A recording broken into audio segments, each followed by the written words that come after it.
I don't know where you are going.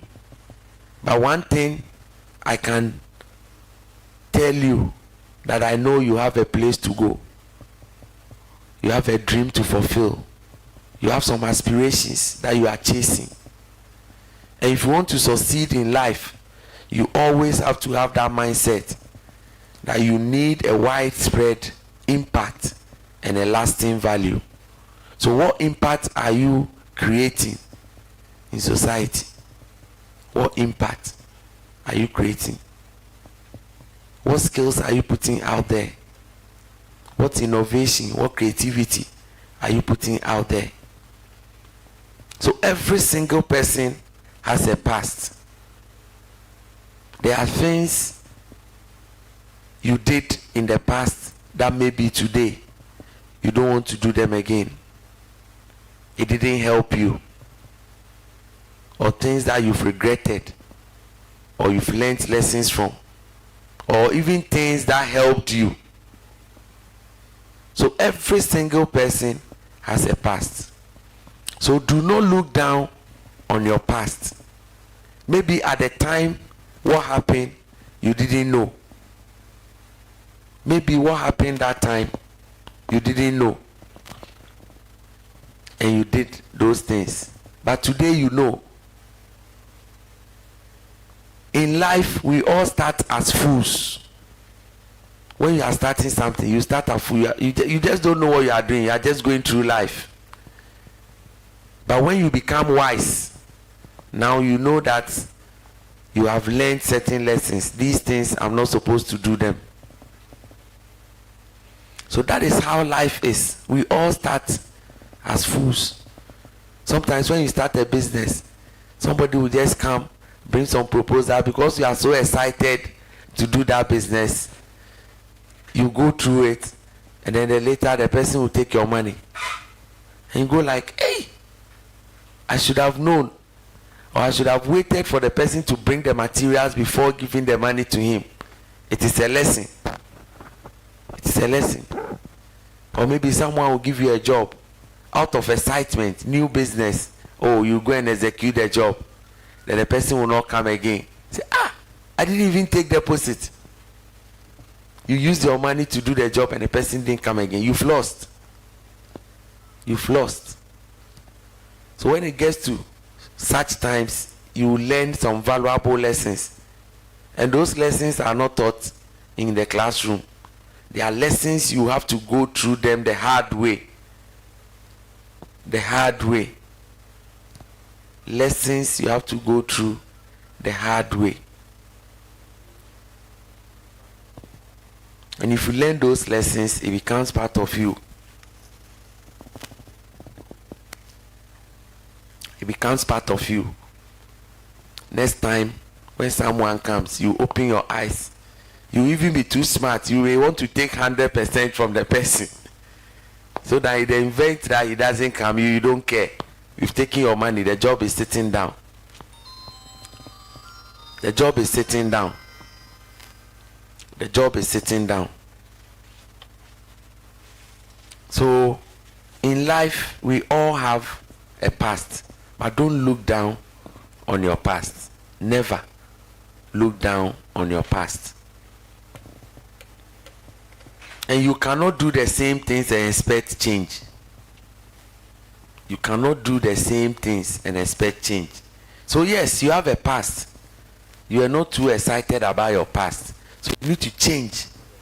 But if you want to still do the same thing that you did, you will never get results. You'll still be getting the same results that you are regretting. That is how come when someone brings a job, you don't do now take 60% or 100%. You now want to take 60% or 100% just because you have learned your lesson. You have learned your lesson. So don't look down upon your past. Your past contains some valuable lessons. Sometimes just reminisce and know that, oh, honestly, this is how I started. I shouldn't have done this. I shouldn't have done that. Then you learn from them. Then going forward, it becomes part of you. Now you are wiser. Now you are wiser. Now you know. You go like, hey, I didn't know, but now I know. So go through life knowing that your past defines the lessons that you've learned. So not all pasts are bitter pasts. Some pasts are also valuable pasts. So don't look back and curse your past. No. I know, yes, some people didn't have very good past. Growing up was challenging. Growing up was very difficult. But it doesn't mean you need to curse your past. Sometimes your past may be your fate. Your past may be your fate. Like I taught here, fate is where you were born. Fate is the parents you were born to. You cannot change your fate. You can never change your fate. You came to meet it. If you have to change your fate, I'm sure some of us will all want to go to certain parents. You say, oh yes, you have opportunity to change your parents. So change your parents before you are born. Some people will be going to some rich men. I want to move towards this rich man. But life is not like that. You will be born to your parents. There's a reason why you will be born to your parents. In a neighborhood where sometimes you don't like. And that is your fate. But you have to make a choice to move away from your fate. You have to make a choice. Make a choice. So we all have past. Every single person has a past. I know you have a past. You have a past. You have a past. You have a past. You have a past. Everybody, you have a past. So sometimes use your past as a learning curve. Depend on it. And seek new avenues to generate income. Seek new avenues to correct certain things. Seek new avenues to make your life better. Seek new avenues to better your life. Seek new avenues to make things easy in life for you. That is the only way you can become better. So don't dwell so much in the past. Yes, don't dwell so. Don't use a lot of energy to dwell in the past. Use that energy rather to prepare for your future. Because that is where the hard work is going to come from. That is where you need more work. The past is gone. In fact, you cannot plan a past. We don't plan a past. We don't plan a past. We rather plan for the future. This is where I'm going and this is where I'm planning. So why then do you use your energy? Why then do you use your energy to plan your past? It's not even advisable. It's not. It's not advisable to say you are planning your past. So don't look down on your past. The past contains valuable lessons.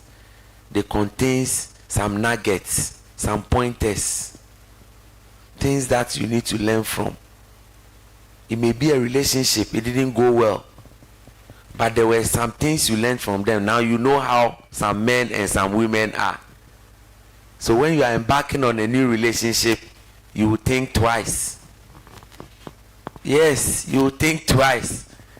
You go like, hey, this time I'm not going in with my full heart.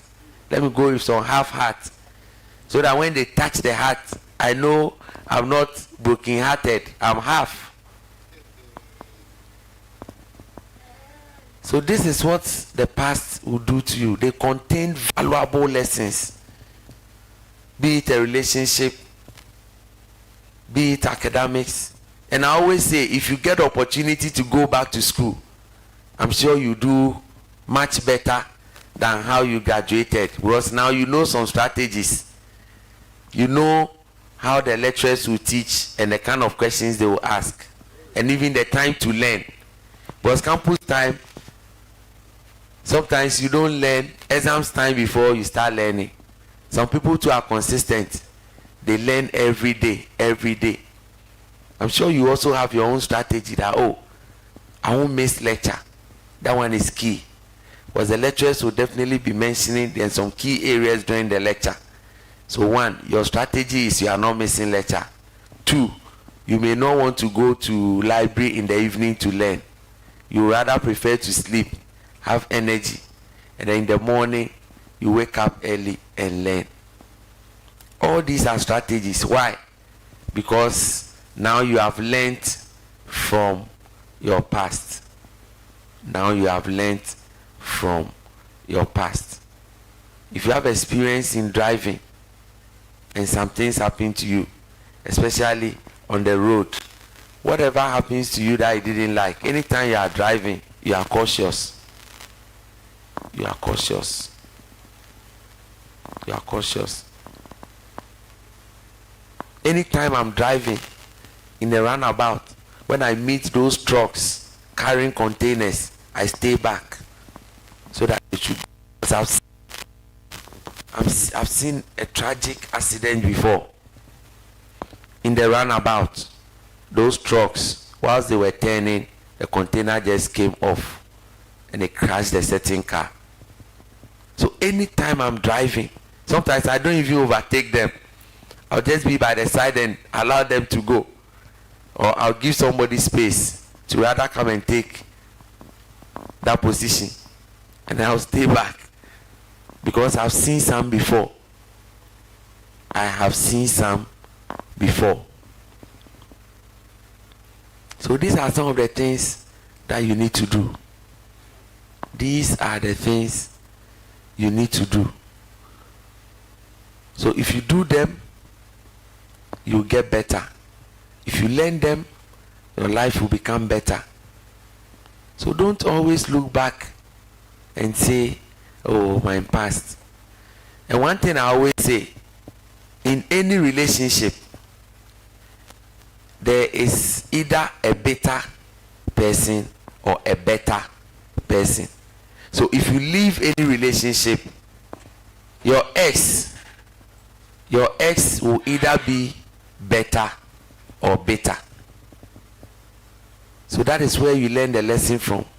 Your ex is a bitter person or a better person. If it's a bitter person, you learn from it. If it's a better person, you learn from it. So going into another relationship, you look out for these things. That, oh, my partner was very bitter. He's a bitter person. So now I rather have to look for somebody who is not into this behavior. Some people don't like giving. So I don't want a relationship where you don't give. You are stingy. People leave relationships because their partners were stingy. Every day you alone, you buy credit. They will never give you anything. So somebody will be looking out for that. Once they start dating you, they'll check. Me, I've bought credit 2 times. Let me see what she will also do. If you don't replicate it, or if you don't reverse it, oh yeah, they will leave you. All because of their past. And in the same way, if you had a better ex, you'll be looking out for such characteristics. Oh, this person was very communicative. They will talk, she'll call me, we'll talk. So if you are not getting that, at that point you also say that, no, I had a better person who communicates, and this person is not communicating. So every single person has a past, but don't curse your past. Don't curse your past. Success brings happiness, but happiness does not bring success. Success, it brings happiness. When you succeed at something, you are happy. When you succeed, you are happy for yourself. But most of the time, we want to be happy, but we don't want to do the things that will bring us success. You want to be happy. There are things that you need to do. You need to be successful. You need to be successful. And once you are successful, by default, you will be happy. Once you are successful, by default, you will be happy with yourself. Unless maybe you just woke up and you found success. But it is said that he who wakes up and finds success has then not been sleeping. He who wakes up and finds success has then not been sleeping. So anytime you succeed at something, it means you were working in private. You were working in private. So if you receive something or you succeed at something and you are not happy, then maybe it was just airlifted and sent to you. You didn't prepare for it, or you've not done any work and they gave it to you. That is where sometimes you'll be asking, some money will hit your account. You don't know where it's coming from. You've not done anything. So whilst you are even waiting for somebody to confirm that I've sent you some money, you are not happy. But if you know that you've done something and, oh, I'm expecting this company to send some money, if the money comes and there's no description, you are happy. You are happy and you are hopeful that it's coming from that company. So when you do things and you become successful, by default, you will be happy. And happiness makes you content in life. When you do things and you are happy.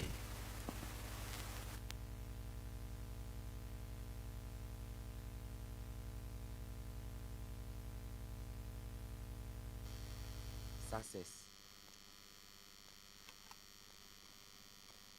Happiness. So you always need to try and then make yourself happy. Always need to try to make yourself happy. Always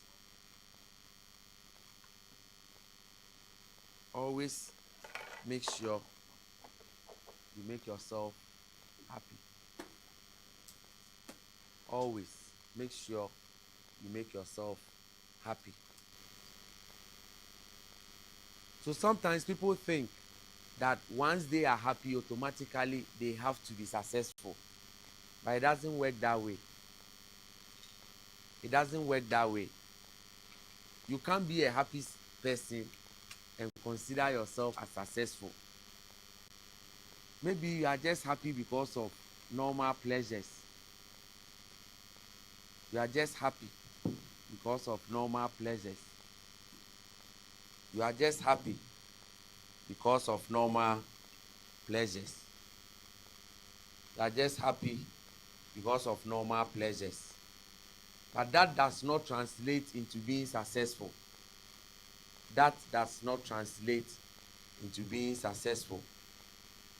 So ensure that whatever you do, ensure that whatever you do, you are getting closer and closer to being successful. So when you are just using certain pleasures and you are happy, and you think, oh, because you are happy in life, you are going to be successful, it doesn't work that way. You need to work on something. You need to have something that you are working with. You need to be working at something which will bring you the needed success. The needed success. So when you go through life and those things come your way, you are assured that yes, I've succeeded in this thing and I'm going to be happy. So people refuse to do the hard things. So when you refuse to do the hard things, don't expect that you are going to be successful, or don't expect that you are going to be happy. Something must always give in life. Something must always give in life. Something must always give in life. You don't want to exchange anything. You don't want to exchange anything in life. But in life, if you don't exchange something, you not get anything in return. You want to enjoy your comfort zone. You don't want to exchange it for sacrifice. So how then do you make it? How then do you make it? So you always have to be prepared to exchange certain things in life. That's why we say life, something must give. Something must give. And most often, they should be the precious things. They should be the precious things. If you are not prepared to give that thing which costs you your lifetime, or that biggest thing, when you are giving something out, it should be something that will hit you. Something that you always think, hey, so I put in this money just to upgrade myself, to do ACCA, or to do CIMG, or to do engineering, procurement, or engineering design, or project management, or artificial intelligence, or whatever. It has to cost you so that you value it. That is why when you are doing things and it's free, you don't value them. The other day we had an argument and we concluded that online courses, especially the ones that are free, they are not valuable because it is free. So sometimes you don't even attend the classes. You think it's free, you've not paid for it. So you don't attend the classes. But go and pay £2,000 and tell me you will not attend the class. Go and pay £2,000 and tell me you will not attend the class. So something must give. That £2,000 is not cheap. 32,000. Right now, it's even 36,000 Ghana cedis. And tell me you've paid that amount, but you don't want to write the exams, or you don't want to. Even when you are late, when you join, later you call some of your mates online that, hey, what did the man say during the beginning of the lecture? But if it is free, you don't care. Even if you don't graduate, you don't care. Because the thing, you didn't pay for it. You didn't pay for it. So in life, something must give. Something must always give. You need to sell your comfort. You need to sacrifice. Sometimes you even need to sell a property. You will sell a property just so you can get those things you are looking for. Because you expect that when you finish, definitely you get some more money and you buy that thing back. So when you need certain things in life, it can cost you to sell some properties, or you go and borrow some money, take some loan. That is what it means by saying something must give. You need to exchange something.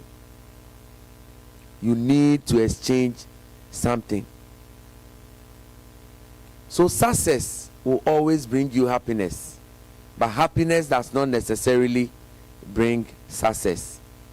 Maybe what you are doing to bring you happiness has nothing to do with your dream, has nothing to do with the things you want to achieve.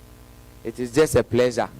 You are enjoying yourself, but that one will not bring you the needed success. So in life, you need to do all these things just so you can get something for yourself. It doesn't come easy, and it is not cheap. If it was cheap, everybody will be doing it, and we'll all have it. By this time, somebody is up 5 a.m., 6 a.m. Somebody's day has started already. They are almost like 3 hours into their day. Because if you don't leave your home early and you leave by 6, you rather get to work like 10 because of traffic. So you have to exchange your sleep. Wake up early, beat the traffic, and then get to work. Something must give. And this time your sleep must give. Your sleep must give. So you always have to live life knowing that the things you want will not come easy. It is not easy. If it were to be easy, everybody will be doing it. Everybody will be doing it. Everybody will be doing it. So approach life with that mentality and know that success will always bring you happiness. That is how come you can sell a property, go to that school. When you graduate, you have that fulfillment that at least I've also gotten that certificate. I've also graduated. I've finished this course. And you are finally happy. But guess what? If you don't pursue it and you see people graduating, you go like, hey, I should have registered. I should have also gone. By now, I'll be also graduating. So don't waste time when it comes to some of these things.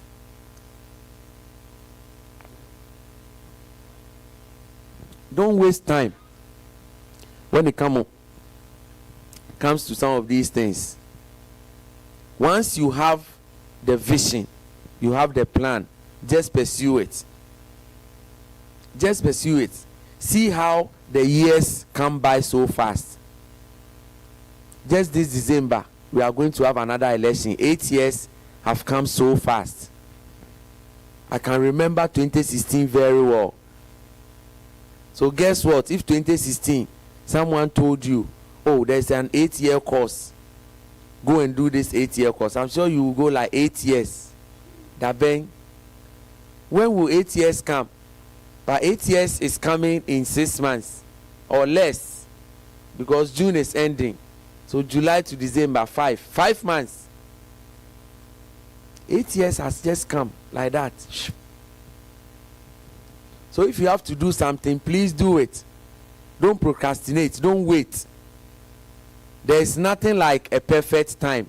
You will never have a perfect time in life. There is no time as ideal time. Nothing. So if you want to do something, do it. Because 8 years has just come so fast, so quick. And after December, whoever wins will also be looking forward to the next 4 years. It will also come, so it will even come faster than the 8 years. Because the activities of man is increasing by the day. Every day you are doing something. So it is said that every year will run twice as faster as compared to the previous year. So look at this year now. June is almost gone. I remember 31st watch night service, just like yesterday. But now we are done with 6 months. So this year we will finish twice as faster as compared to last year. Why? Because man is doing multiple things. This year you are doing courses. You are taking care of certain things. You've taken a role at work, additional responsibilities, and things like that. So you realize that almost every year, new things are coming up. And the year will be moving faster as compared to last year. Just because of man's activities. Man's activities. So let's look at these things very well. And know that anything that we want to succeed in, we have to sacrifice. We have to exchange certain things. Life must give. Something must give. The mirror effect. The mirror effect. The mirror effect. In my space of motivational speaking, some of the books I read to develop myself will teach you to use the mirror effect. They will tell you, if you have a presentation, first engage the mirror. So stand in front of the mirror and speak. Speak. Practice the things you want to say.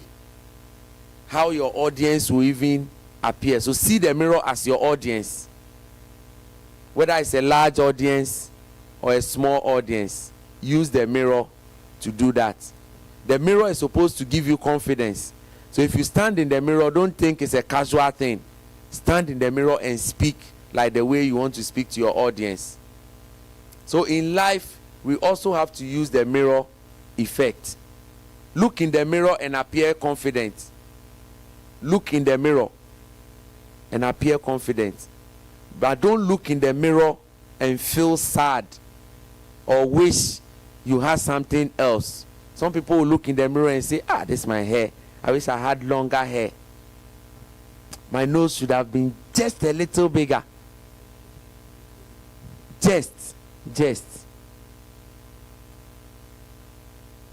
Oh, my ear should have just been, because anytime I take pictures, they don't see my ear. Your ears are attached to the skull.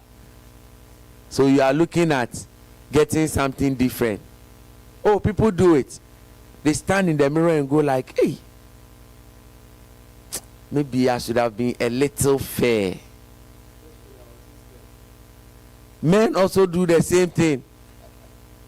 You see somebody who is bald head. Maybe the bald head person is thinking, oh, I wish I also had some small hair. The person who also has hair is thinking, I wish I had bald hair so I would not go to the barbering shop. When you see the bald head people in the barbering shop, you ask yourself, what are you coming here to do? They also still come, and then they'll scratch their hair for them, and they even take more time. They take more time than we that we have hair, and they still pay. Well, maybe they don't want to be left out, so they need to come out and enjoy the barbering shop. So in life, you have to use the mirror. Confirm you can make it in front of your mirror. That is the first point of confirmation. Confirm that you can make it. Stand in the mirror and confess and confirm and affirm that I'm up to it. I can make it. I can succeed. I am enough. I am capable. It is possible. Make these self-declarations to yourself in front of the mirror. The mirror will also respond to know that yes, it is possible. It is possible. It is possible. So make those declarations. Make those declarations and know that whatever you have set your eyes on, you will achieve it. You will achieve it. You have a dream to fulfill. So if you don't get it, don't stop. Keep pushing, keep moving. But always use the mirror approach. Many years ago, I went to teach some kindergarten kids about presentation. So they were planning speech and prize giving day, and they said I should orient them. So the first thing I told them was that anytime you stand in front of an audience, just have it in mind that you don't fear them. So say it in your head that I don't fear you, and go ahead and present. Say it in your head that I don't fear you, and go ahead to present. So one young guy, because I said these things, one young guy, when he got to his turn, he came to stand there, he picked the microphone, all he said was, I don't fear you. Come and see. The whole school, everybody started laughing. Quack, quack, quack, quack, quack. But he gave the young boy some confidence. And I was very happy he didn't stop. Because you know kids, when they want to do something and you distract them, some will cry. So I was very happy. Chairman didn't stop. So when he said, I don't fear you, they started smiling, laughing, and clapping for him. He continued. And thankfully, he finished his lines. I don't fear you. So I told you, I didn't say you should tell them. I said, say it in your head. So have that mindset that I don't fear you, and go ahead and present. But if you tell them, they will know that, oh, maybe it's a strategy that has gone bad. But anyway, Next time, don't do that. The strategy worked to your favor. So see yourself in front of your audience, and then see yourself as making it, see yourself as completing that task. Use the mirror. The first approach, use the mirror to confirm. And when you dress, check yourself in the mirror. When you dress, that is how come when you dress, check yourself. Stand well. Then sometimes you turn, you want to see what is happening at the back. You check your back. Check the back is okay. Proper inspection before you step out. That way you know you are confident. You checked yourself before you came out. I remember I had a tailor that was sewing some special traditional local tops for me. So he had a new design. So you designed the shirt in such a way that it will look like you've turned it upside down. So you see the inner bit where they put the clothes together, this time will come out.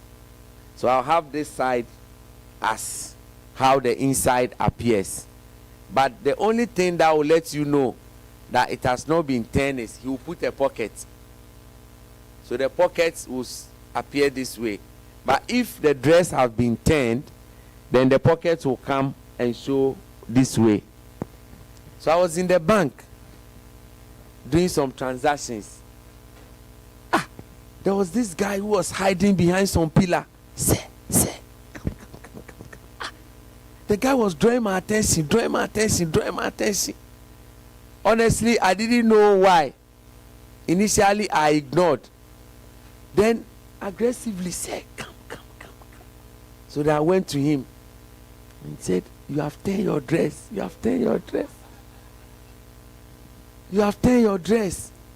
And I said, I put my hand in the pocket. I said, oh, it is a design. He said, oh. I thought you had turned the dress. Oh, I said, oh, but thank you for your observation and thank you for drawing my attention. So you see, I looked in the mirror to check myself. So I knew very well, apart from it being a design, I knew very well I had dressed well. So I wasn't concerned. I wasn't concerned at all. So look in the mirror and appear confident. If you don't do that, you always be looking down upon yourself. We are all different human beings. What you have, I don't have. What I have, you don't have. People are paying thousands of dollars to enhance themselves. And some people are also by the roadside. They also have that enhancement for free. They didn't do anything. It came natural. That is how life is. That is how life is. So people are looking for certain things others already have. So why then do you want to remain ungrateful? There's a reason why you were created how you came. There's a reason. Sometimes the things you don't want, you see that somebody is just looking for it. They'll pray to their God and thank their God that you have either gifted them or you have sold that thing to them. Meanwhile, that thing was bothering you. You didn't like it. And it's worrying you. So you sold it out. Look at how excited they were when they received it. Most of the cars we buy in Ghana, majority of them are coming from outside, second hand. Someone has used it. If you check the history of the car, for some, 4 or 5 people have used it already. But look at how excited you get when you get those cars. When you get those cars. So you have to be content. Whatever you have, be content. Wherever you are, be content. and keep working for what you want. Not everybody would want to live a luxurious life. So you can still make it and decide to live your simple life. But if you are not content with those things, that is where the life is going to change for you. That is where life is going to change for you. You see certain things and all of a sudden you fall in love because you don't have plan. Anything you see, you like it. Today you see a Range Rover, you like it. Tomorrow you see a Jaguar, you like it.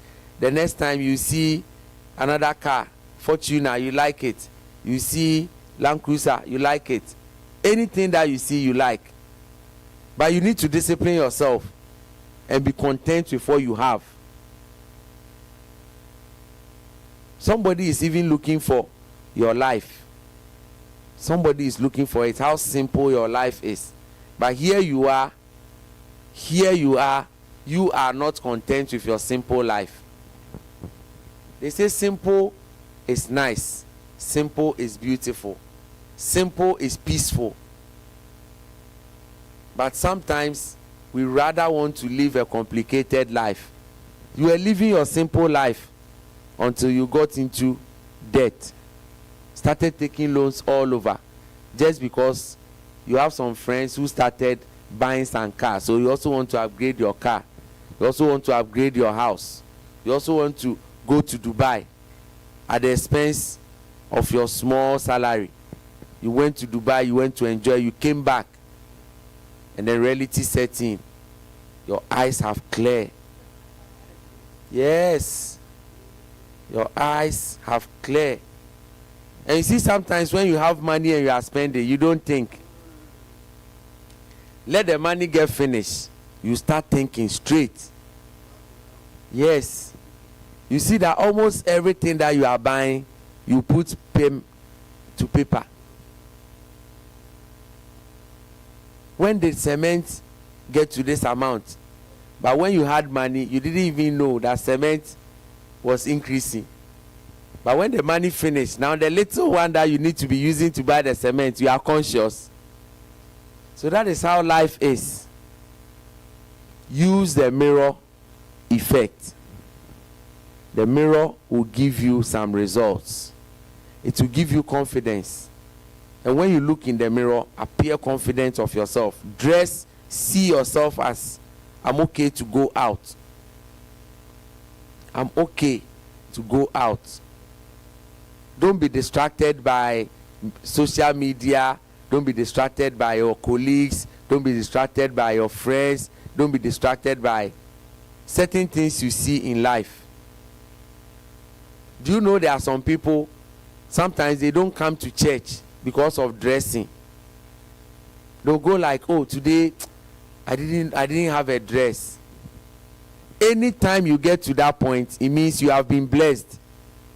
Because if you have a lot of clothes and you don't know which one to wear, it means you have been blessed. But when you have one or two, every Sunday you don't struggle. You know that the default dress is there. When I went to university with two shoes. One brown, one black. The brown one is for church. The black is for lectures. So every Sunday when I wake up, no stress. The brown shoe is there already. You just get your trouser and your shirt. Oh yeah. But when you have a lot, that is where you'll be confused. Which one will match these trousers? You take this one, you check in the mirror. Some little mismatch. Then you look for another one. Sometimes some people will take some dresses, they put it down Saturday night. This is what I'm wearing to church tomorrow. Sunday morning, plans will change. So they need to look for a new one. Look at the energy we are using just to select. And then in the morning, energy again.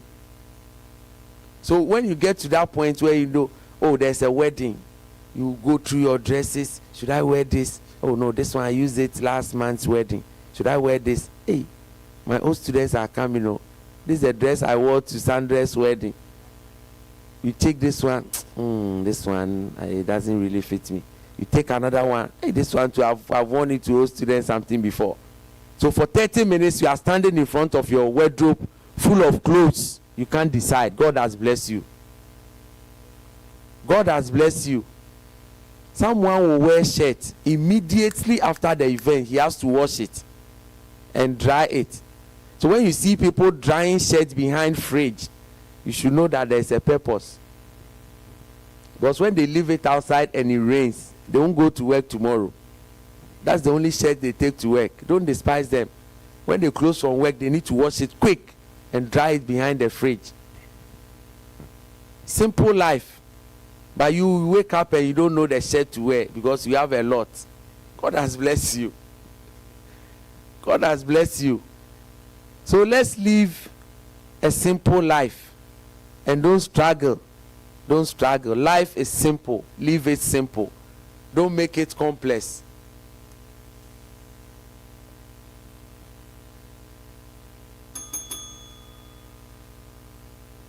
Do not rejoice when others are facing life challenges.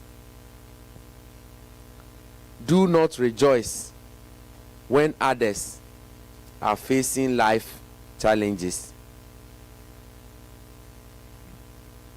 Do not rejoice when life is treating people, when people are going through challenges.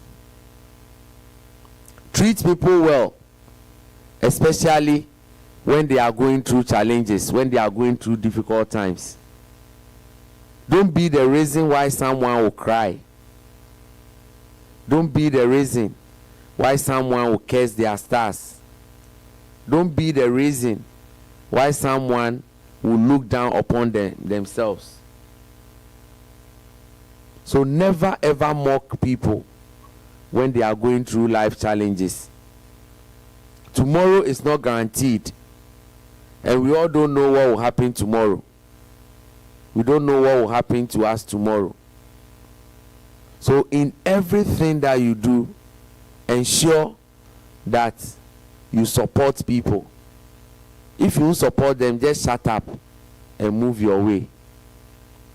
But to criticize them, to judge them, to mock them, and sometimes you are even happy it is happening to them.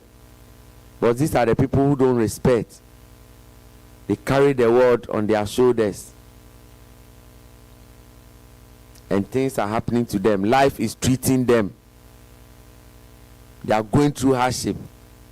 You don't know your tomorrow. You don't know what will happen to you the next time. So don't mock anyone going through challenges in life. Going through challenges in life. It is said that there are some 3 things you don't have to mock someone with. 1, sickness. Sickness. Never ever mock someone who is sick or going through some critical ailment. No. No. Don't mock anyone like that. The second one is don't mock anyone with childbirth. Don't mock anyone with childbirth. It is not easy. It is not easy at all. Don't mock anyone with childbirth. Don't mock anyone with sickness. So it becomes very difficult when you do the same thing and now it happens to you. And maybe yours will be worse. That is where, when you know what you have already done and something like that has happened to you, now you can't go in the midst of people. Because you don't want that person to see you because you mocked him or her when they were going through their issues. You mocked them. You mocked them. You mocked them. So don't mock anyone going through challenges, be it sickness, be it hardship job, be it family issue, be it childbirth. Never mock anyone. it is always advisable to keep people in your prayers. We always say that, but how many of us actually do pray for our enemies? Pray for your enemy. No, just pray for them, that the Lord should take care of them. You don't need to add anything for them to get strength or whatever. Just pray for them. Lord, I pray for my enemies. Just that. You can leave it like that. How many of us are able to pray for our enemies? Difficult. The person has hurt you and you are saying I should pray for the person. But that is the instruction from the Holy Book. So if you don't want trouble, you just make some declarations for them. Lord, I pray for them in the name of Jesus. That's it. Pray for your enemies. So never ever mock someone who is undergoing challenge in life. Criticisms or gossip should never deter you from pursuing your goals. Criticisms or gossips should never deter you from achieving your goals. People can criticize you. We have close to about 6 billion people in the world. Just because one person says something to you should not discourage you. Just because one person says something to you, it should not discourage you. 6 billion people, they've not said anything, and just one person says, oh, you are not capable, you can't do it, or the last time what you did, I didn't like it, I don't think you are competent. Then you come home and you cry. No. It's just a feedback. The person is just giving you a feedback. So don't focus on the messenger. Focus on the content. Pick the content and then move on. Pick the content and then move on. Pick the content and move on. So then let gossips. People can gossip. You hear certain things about yourself and you'll be wondering, where did they get this information from? Don't go and exercise or don't go and utilize your energy trying to explain. It is a waste of time. Let people believe what they want to. As long as it has not come from you, let them believe what they want to believe. I didn't say it. I didn't say it. You've not heard from me. That's a public opinion. So if you choose to believe something that is not coming from the one you are accusing, then that will be your problem. I didn't say it. So never allow criticisms or gossips to deter you from achieving your dreams. Anytime you want to embark on any journey, people will talk about it. So whether you do good or you do bad, people will talk. When you make a move, they will talk. If you don't make a move, they will talk. If you build, they will talk. If you don't build, they will talk. So why then do you allow what people will say disturb you? Why? What people will say to disturb you. Don't allow what people will say to disturb you.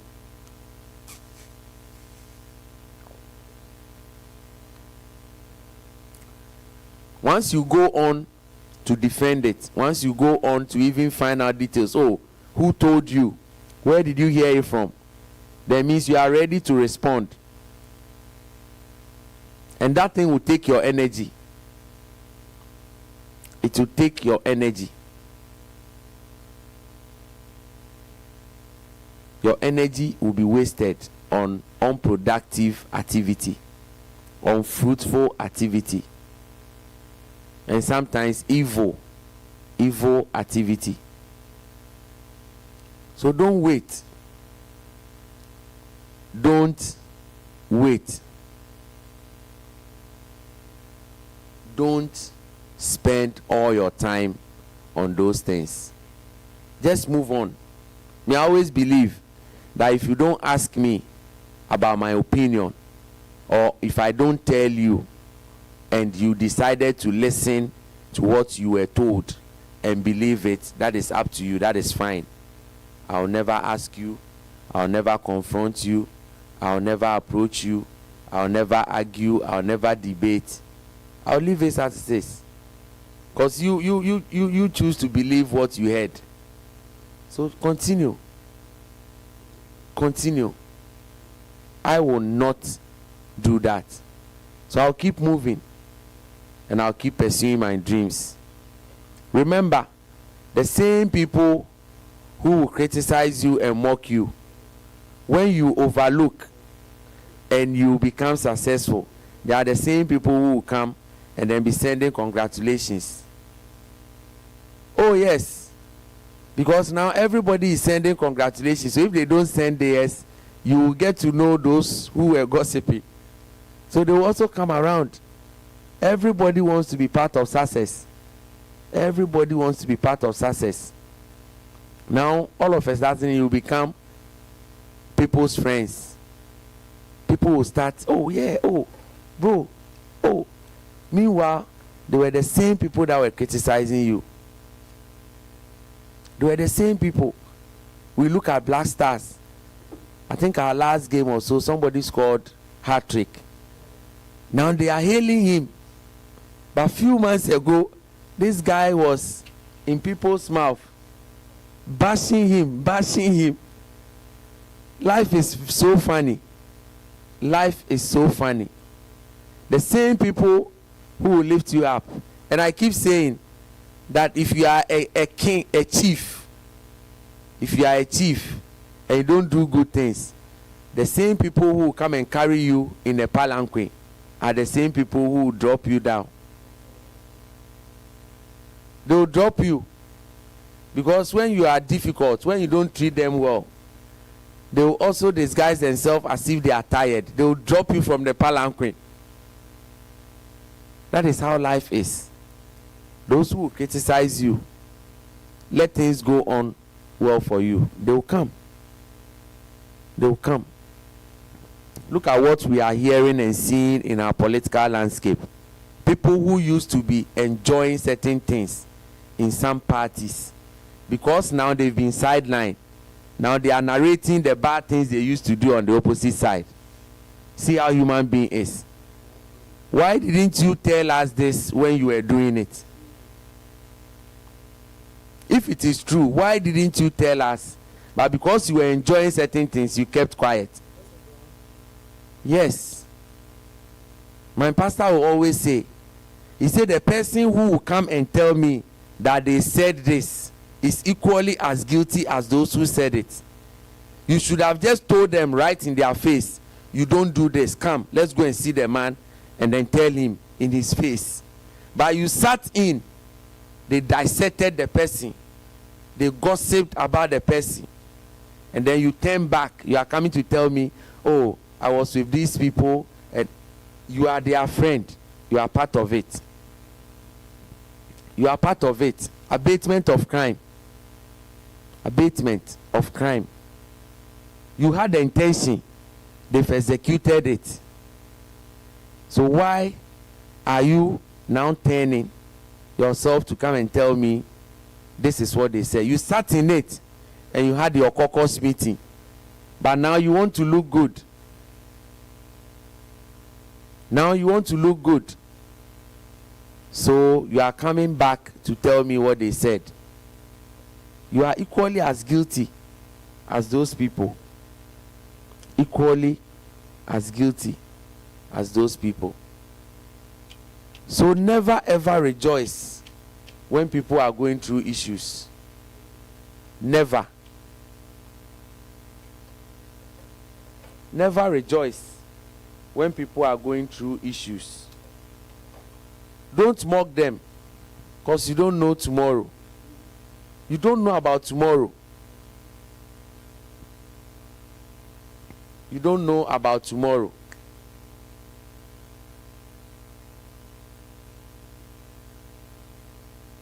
You don't know about tomorrow. And our tomorrow is the only thing that God hid from us. Tomorrow is the only thing that God hid from man. So imagine you know what is going to happen tomorrow. What will you be doing today? You'll be sleeping, because you know breakthrough is coming tomorrow. You will stop working hard. You will stop pushing yourself. You will stop working hard. You will stop pushing yourself. So imagine you are going to break through. So God in his wisdom decided to hide this from us. He decided to hide this from us. So always know that whatever you do, always know that whatever you do, there is positivity, there is possibility. Things will go well. You will make it. You will be proud. You do things to make yourself happy. Don't ever look down upon yourself. We just discussed the mirror approach. We just discussed the mirror approach. So use the mirror and then be confident of yourself. All these things are part of the reasons why you have a dream. So if you are not confident of yourself, most of the time you will not be able to achieve your dream. So confidence is part of the dream journey. Confidence is part of the dream journey.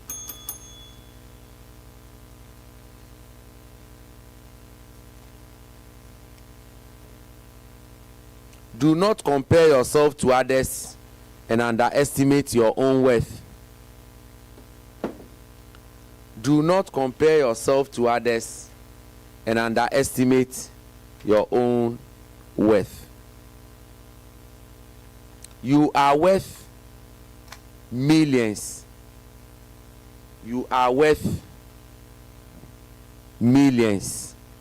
But sometimes you think you are worth nothing. You think you are worth nothing. Every single person is worthy of something. Oh yes. Every single person is worthy of something. So if you think you are not worthy, go back to factory reset. Oh yes. Go back to factory reset. Every manufacturer is confident of the things they manufacture. Every manufacturer is confident of the things they manufacture. Every manufacturer is confident of the things they manufacture. So once they manufacture a car, they are so confident that this car will perform. They are confident of the design. They are confident of the components. They know that this car will perform on the market. It will withstand the external conditions on the road.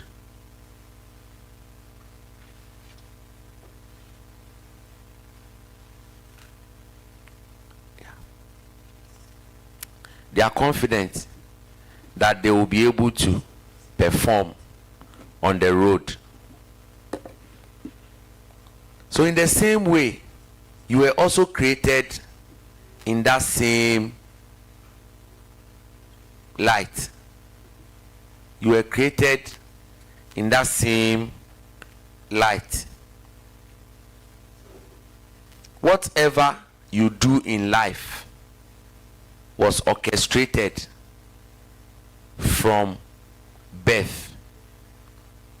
Sometimes people go like, you can change your destiny. Well, we all don't know that destiny. So whether you change it or not, whatever come, we don't know whether that was the plan or not. But the only thing I know is there is a purpose and there is a plan for everyone under the sun. There is a purpose for everyone. Maybe your time has not come. Maybe your time has not come. So when your time comes, you will shine. When your time comes, you will perform. When your time comes, you will deliver. But until that time, you have to be in the process of working. Work hard. Push through. Do everything possible to get the work done. That's the only way you find fulfillment in life. That's the only way. Just keep doing it. It is better to be prepared when there is no opportunity than for opportunity to appear and you are not prepared. So how do you prepare? Just keep being in motion. Keep going. Keep moving. Keep pushing. Keep moving. So that the day opportunity will come, it will come and meet you prepared. It will come and meet you prepared and it will carry you through. But just when opportunity comes, you are not prepared. So I always tell people, look, have a plan.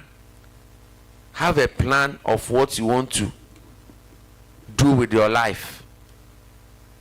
You can even prepare. If I get $100,000 today, what am I going to do with it? You have that plan somewhere. So the day that money will come, you already know. But when you are not prepared, guess what? The day the money will come, the thoughts that will come to your mind, if you are not careful, you will use all the money to buy certain things you don't even need. To buy certain things you don't even need. So always have that preparation. Prepare. Prepare. Prepare.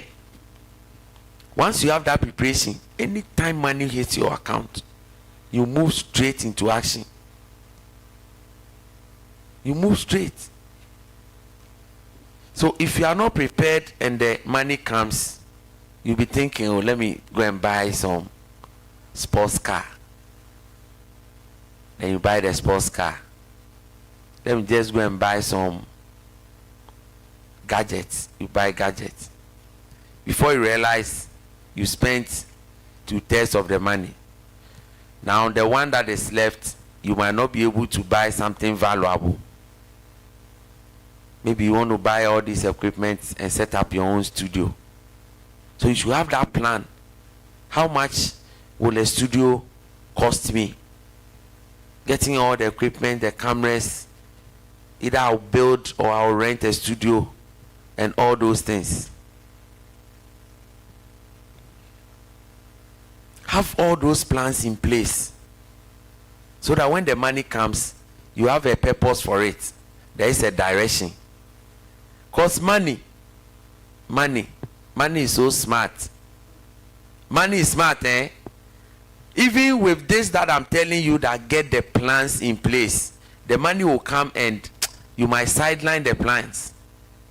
Oh, you sideline the plans.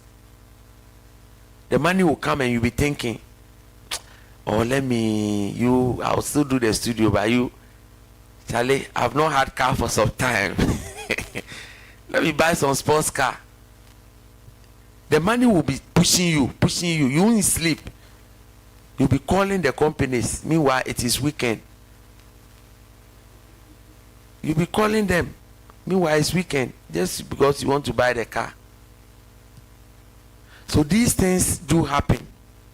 You need to plan. You need to plan. You need to plan. You need to plan.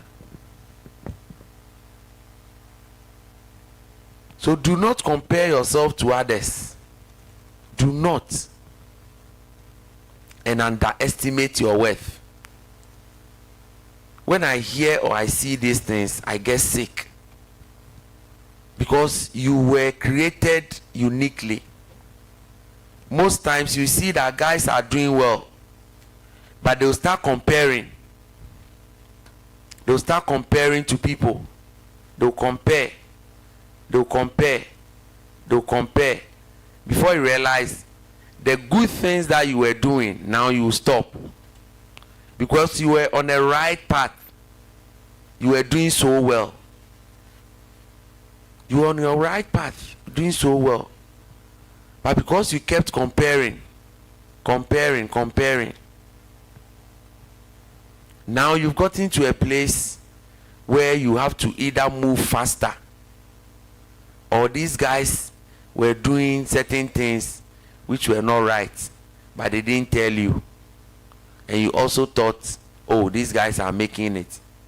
Now you went to compare and started following other things.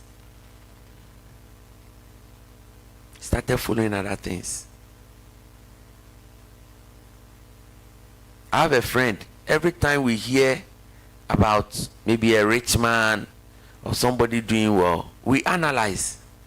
I call him, I say, hey, come. Let's check the person's background. Where is the person coming from? What has he done before? What has he been doing? When they mention company names, let's investigate the company and find out if indeed that is his company. Most often, I'll tell him, I didn't find anything. So I don't think it is legit. He said, you dear, every time you are thinking about it. I said, no. Before you allow someone to inspire you, you need to know the person's background. You need to know the person's background. Otherwise, the person might not be doing anything. They have some fraudulent means somewhere. So is that what you want to be inspired by? Is that what you want to be inspired by? I don't think that is what you want to be inspired by. So always have that mindset, not to compare and underestimate yourself. Because comparison is a killer. Comparison is a killer. It will kill you. It will cause you not to be content. It will make you feel less accomplished. It will derail you. It will move you from your right path. That is content. So always be content with yourself. Be content. Be content. If it is in God's will for you to make it now, it will come through. And I always believe in this. If you ask and you are not getting, it means He is teaching you about patience. If you ask and He gives you, He is teaching you about faithfulness. But when you ask and He doesn't answer, it means He has a better option for you. He has a better option for you. So if you are in a rush to get things, anything will just come to you. And sometimes you will not be a very good property owner or a very good car keeper at certain ages. If He gives you certain things, you might not be able to take care of it. Yes. You might not be able to take care of it. Because sometimes you might not even be able to buy fuel. People think about buying some cars, but they never think about the fuel they put in it. The first time I bought a car, honestly, I never put petrol in the planning. I don't know what I was thinking, but I never put that in the planning at all. So such a car, every month, I'll spend about 800 cedis at the time. Every week 200, every week 200. So 4 weeks 800 as fuel. I didn't even plan about it. Mine was just to buy the car. I bought the car and I was excited. Then few months back, before I started realizing that, hey, buying fuel is not easy. Oh.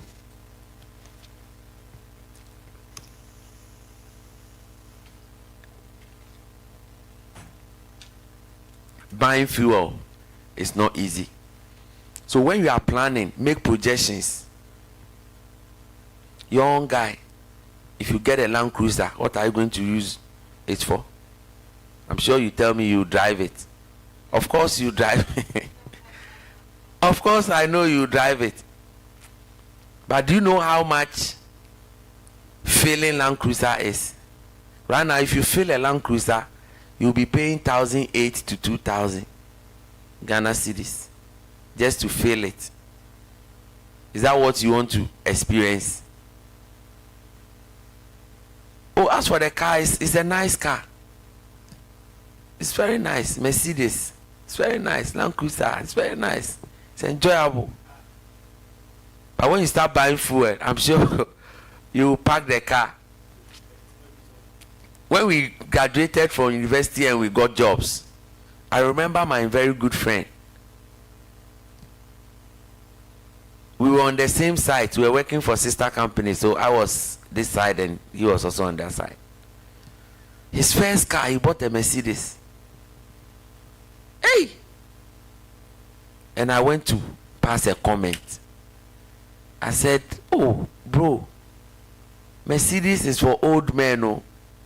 Old men who have accomplished certain things in life. They buy Mercedes. The guy dealt with me. He insulted me. Now what am I trying to say? I want him to get old before he buys Mercedes. Oh! That was their first car loan. He dealt with me, insulted me in Ghana. You know when a Ghana man is insulting you? I can't use some of the words online. Oh, the guy dealt with me. I said, I'm sorry. This one, forgive me. My mouth went too fast. Oh, he insulted me. I said, okay. 8 months down the line, he had a problem with his engine. Mercedes-Benz engine. He had a problem with it. And I remember very, very, very well. That time we were being paid 5.6 million. Today that would be what? 560,000. And then they said the engine was 7 million. Yes. You want to use your 2 months salary to go and buy engine. And if you use your it means you don't have any expense. Assuming you don't have any expense, you have to use 2 months to go and buy engine. Young boy. When I heard it, I was like, hey, I won't go and say anything again for this boy to come and insult me. But it was a lesson to him. It was a lesson to him. Fine, as for the car, you can buy it. But maintenance, the fuel, the parts, you will not. My former MD, Mr. Jata, he once said something.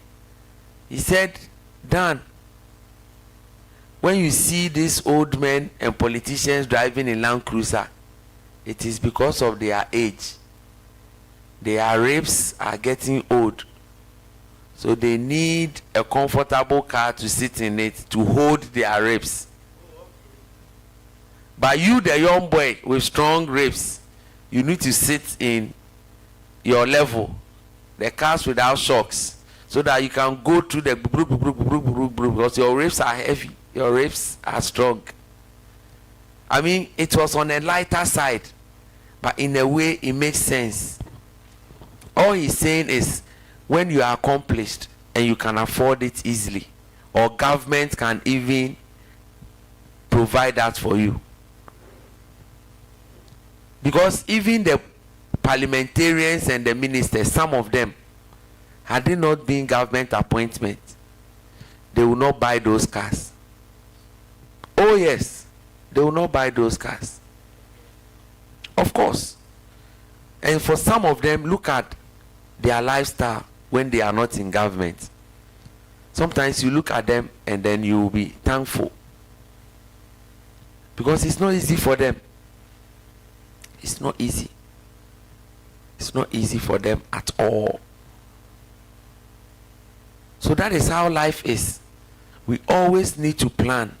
We always need to approach life. And never underestimate your worth. What you dislike may be someone's greatest desire. You are comparing, and because of that, you underestimate your worth.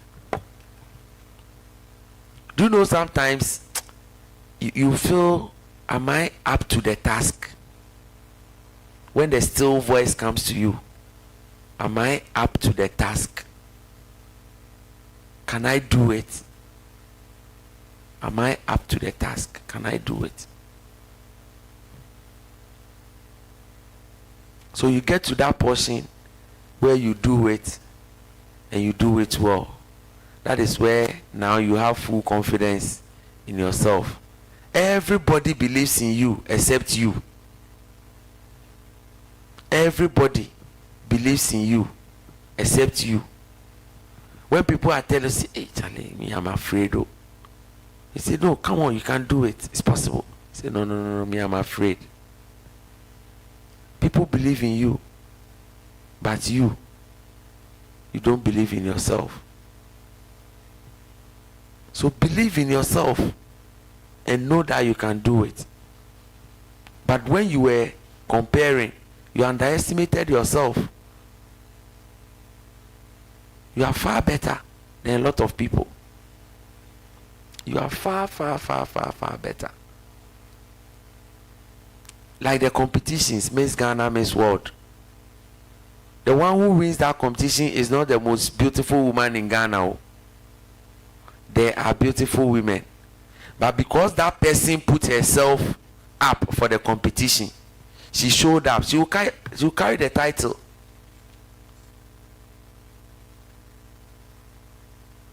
She will carry the title. She will carry the title. She will carry the title. And you see her in town. And you call her Miss Ghana. You call her Miss Ghana. You call her Miss Ghana. But meanwhile, there are others who are more beautiful than her. But they stayed at home and didn't contest.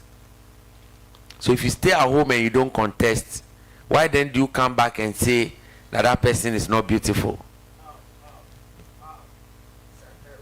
How do you come back and say the person is not beautiful? The person has gone through the competition and she's been declared the winner. You, with all your beauty, you start at home. You start at home.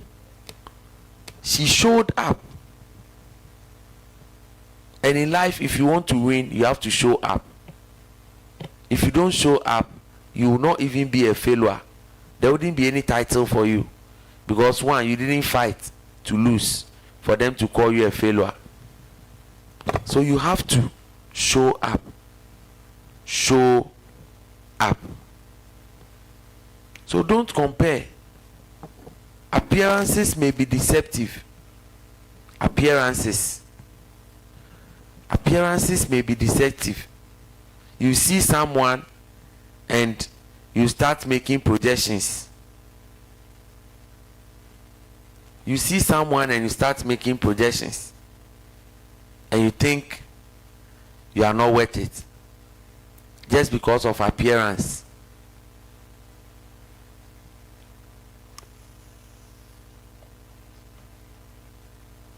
Just because of appearance. Appearances may be deceptive. So if you compare based on appearance, you always get it wrong. You always get it wrong. You see people who dress well, and the way they even talk, so you put them in a certain pedestal, they will dupe you right now. My pastor will always say that he used to like people who wear spectacles. Yes. He said when he sees men like they have spectacles, and the thing that kills him is when they are talking to you and they do this. You know those people? Or somebody will be wearing specs. When you are talking to them, then they'll do like this. Yeah, so we can do it. They will speak good English, big English, and they'll come and put some proposals in front of you. And somebody showed him pepper. Somebody wearing spectacles came. The person was like, oh, he's a car dealer. Oh, the guy, every week he will bring new cars to church. So pastor believed this guy because he was wearing spectacles. And then when he's talking to you, you'll be rolling it. Pastor believed this guy. The guy showed Pastor Pepe. Showed him Pepe.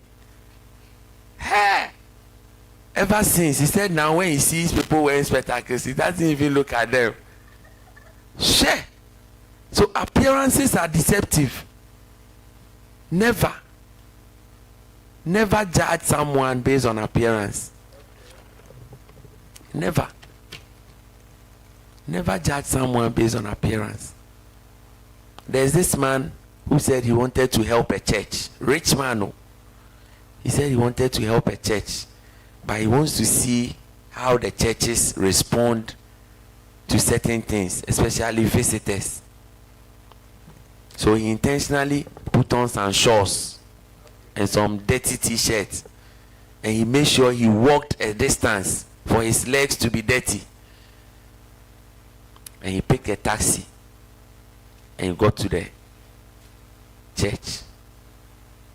You know, when he got to the church, none of the ushers wanted to even usher him to sit down, because what he was wearing was not a church dress to them. So he entered the church. Typically, they are supposed to usher him either to the front where there are spaces, not to go and sit in front of the pastor, but where there are spaces, ushers will do their work. Nobody bothered. Nobody bothered. They all left him, and he sat at the back. He was listening to the administration, listening. When they closed from church, nobody bothered to talk to him. At least a new person has come to your church. It is a family. Somebody has entered. Talk to the person. Oh, sir, I think this is the first time I'm seeing you here. My name is this. How are you? You are welcome. You can even walk the person to see the pastor or to see an elder. But if you don't do that and you just leave the person by themselves, so when it was time, he left. The following week, he came in his rich man's dress, brought his Land Cruiser, dressed well. Come and see ushers. Ushers ushered him to go and sit somewhere in front. Say, eh. Then after church, he approached the pastor. That was the time he told the pastor that, look, I wanted to support this church, but your people, or he said you, because you are the head, whatever you teach them is what they will implement at the front gate. He said, you guys have discriminated against me. I came in shorts. My legs were dirty. My top was dirty. So they didn't even value me. They didn't value me. They didn't do anything. They left me. I sat by myself. After church, nobody spoke to me.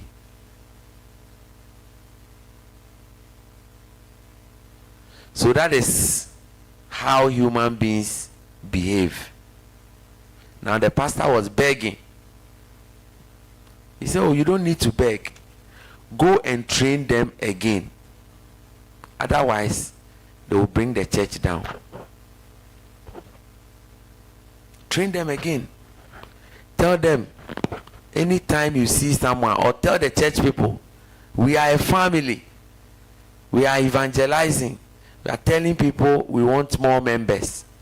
So why then do we have more members and you push them away? You just push this man away. And he's telling me he wanted to come and support us with our roofing project. He wanted to come and support them with a roofing project. But you guys have pushed him away because he came in a different attire.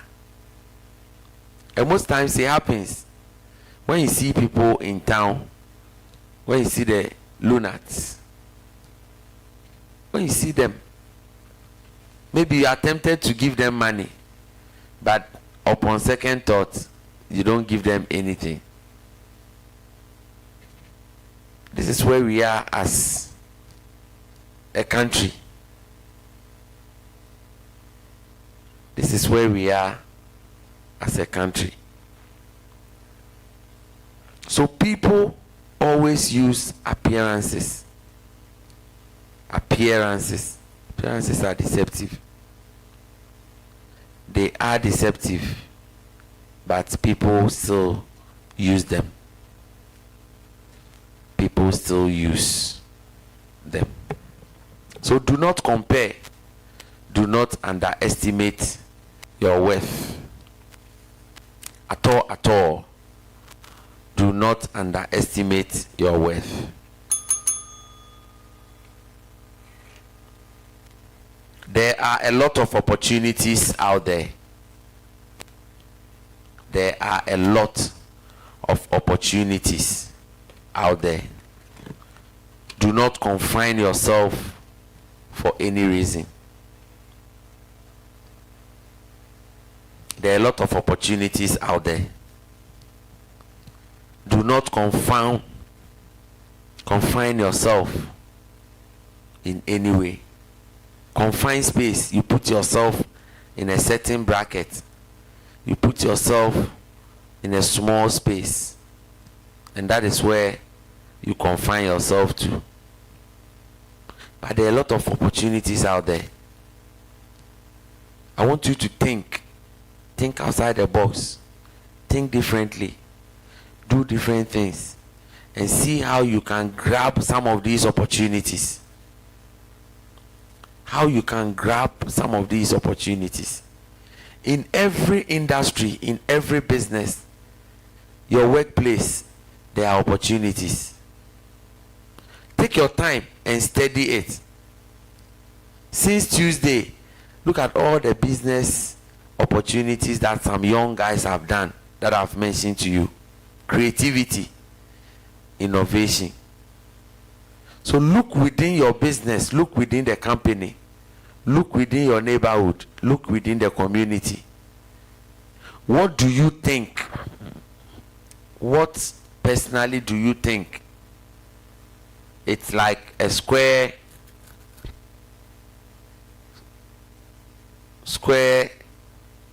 size or square area in your community, like a square area. Narrow it down to that area and see, what do these people lack? What do they lack? If they lack something and you think they would be prepared to buy it, go for it. Set up a business and be selling that thing. And check if it is a commodity that will get finished. You will finish right now, and then you have some money for school, or you pay your school fees. So take your time. Look within the neighborhood, look within the area, and see what you also think you can do. What you think you can do to improve yourself. What can you offer? What service? What product can you offer? What product can you offer or service? Put it down. And now let's see how you can start it, how you can implement it. How you can start it, how you can implement it. So the world is moving towards a very narrow area, where things that needs to be done are not done because people are becoming lazy. So look within the area, you will find something. It will not be anything big. It will not be anything big. It will be something small, but you will find value in it. You find value in it. You find value in it. So look within, take time. Take time. I gave the approach that do the me time. Do the me time. Find time to get something going for yourself. And once that thing comes to you, if it is something that is your passion, move into it and see how it will blow. So take your time and then think about it. Just start. What can I do for these people? What do they want? What are their needs? What do they lack? Where are the gaps? Where are the gray areas in this thing?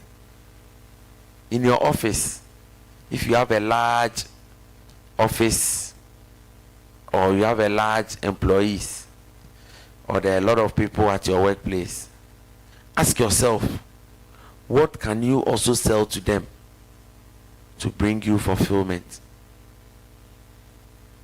What can you sell to them to bring you fulfillment? And then move into it. No coffee, something small. Something small. It's not rocket science. Oh, it's not rocket science. Don't think about the rocket science one. Come home. Take your time. Come home. Take your time. And let's take it again. Come home. Take your time. And let's take it again. And then you'll be marveled that, hey, so this is a nice business idea. Nice business idea. Move it and do it in multiples. In multiples. It's a numbers game.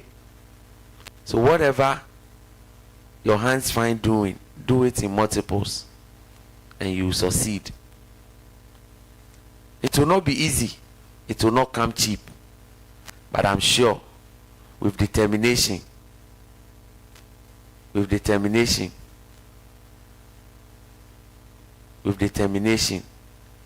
you will succeed. I'm doing 3. I want to go the extra and do 3. You will succeed. So look for it. Look for it. Whatever you are looking for is there. Look for it. Look for it. Go through life. Determined. Go through life. Be determined that you will get that plan. The plan will come. And then provide a service. Produce the products. Produce the products. So that is how we find fulfillment in doing business. Do the ones you are passionate about. That's why I keep stressing that you look at the gaps, the gray areas, the things you can also do to bring fulfillment in your life, and then provide a service. So if you go to the community, you take time and brainstorm and see what you think they need. Just keep looking at it. Just keep looking at it. And then see, what do these people need as a community? What do they need as a people? Once that happens, you know that you have identified a niche. You have identified a niche. And then you to provide it. You see these pallets? These pallets. They are waste wood from the port. When they ship products, they use them as pallets. They put products on them. There's a place in Tema where these guys also go to the port and buy them. Somebody also goes to buy these pallets and they change them into furniture. Furniture. So if you look at my sofa, my sofa is made up of pallet. My sofa is made up of pallet. And I did all these things. I did them under purpose. Under purpose. That is somebody's business. They are using the waste pallet to create sofa. Sometimes they also use it to create center table. My high chair right there is also full of pallet. This wood. This one. This one is also full of pallet. And I did that on purpose. Waste wood, but we've converted it. This one, if you go to Palace and then all those places, they'll sell it to you. They'll sell it to you expensive. And even this one is stronger. This one is stronger than those ones you buy from the shops. Somebody's business. Somebody's business. So don't think too far. Come home. Just come home. So there are a lot of opportunities out there. A lot of opportunities out there. There are a lot of opportunities. So do not confine yourself for any reason. Miss out on any opportunity. So you have to seize an opportunity. So you either seize the opportunity or you miss the opportunity. This morning the choice is yours. Choice is yours. This morning you have the power to seize an opportunity or to miss an opportunity. The power is yours. There are a lot of opportunities out there. Don't think, I keep saying, don't think you can't do anything. You can do something. You can do something. Somebody's business, waste wood. At dawn, I shared 2 businesses that somebody is doing. The Houston Coke House. The Coca-Cola that we drink. The empty can. Somebody is using it to build houses, design houses. So Google it. You see the Coke House in Houston. I was there. I saw it with my eyes. Empty cans. But here we'll throw them away. And I'm sure the companies will be calling this man that, oh, come and collect the waste. So if you Google it, you see it's a nice design. Houston Coke House or Houston Coca-Cola House is there. Very nice design. And then the woman who was also collecting the waste from the beach. You go to the beach and you see the waste. When the tide comes, it comes with a lot of waste. Sometimes you see that they will call the workers at the beach. They will call them and tell them to come and clear the place.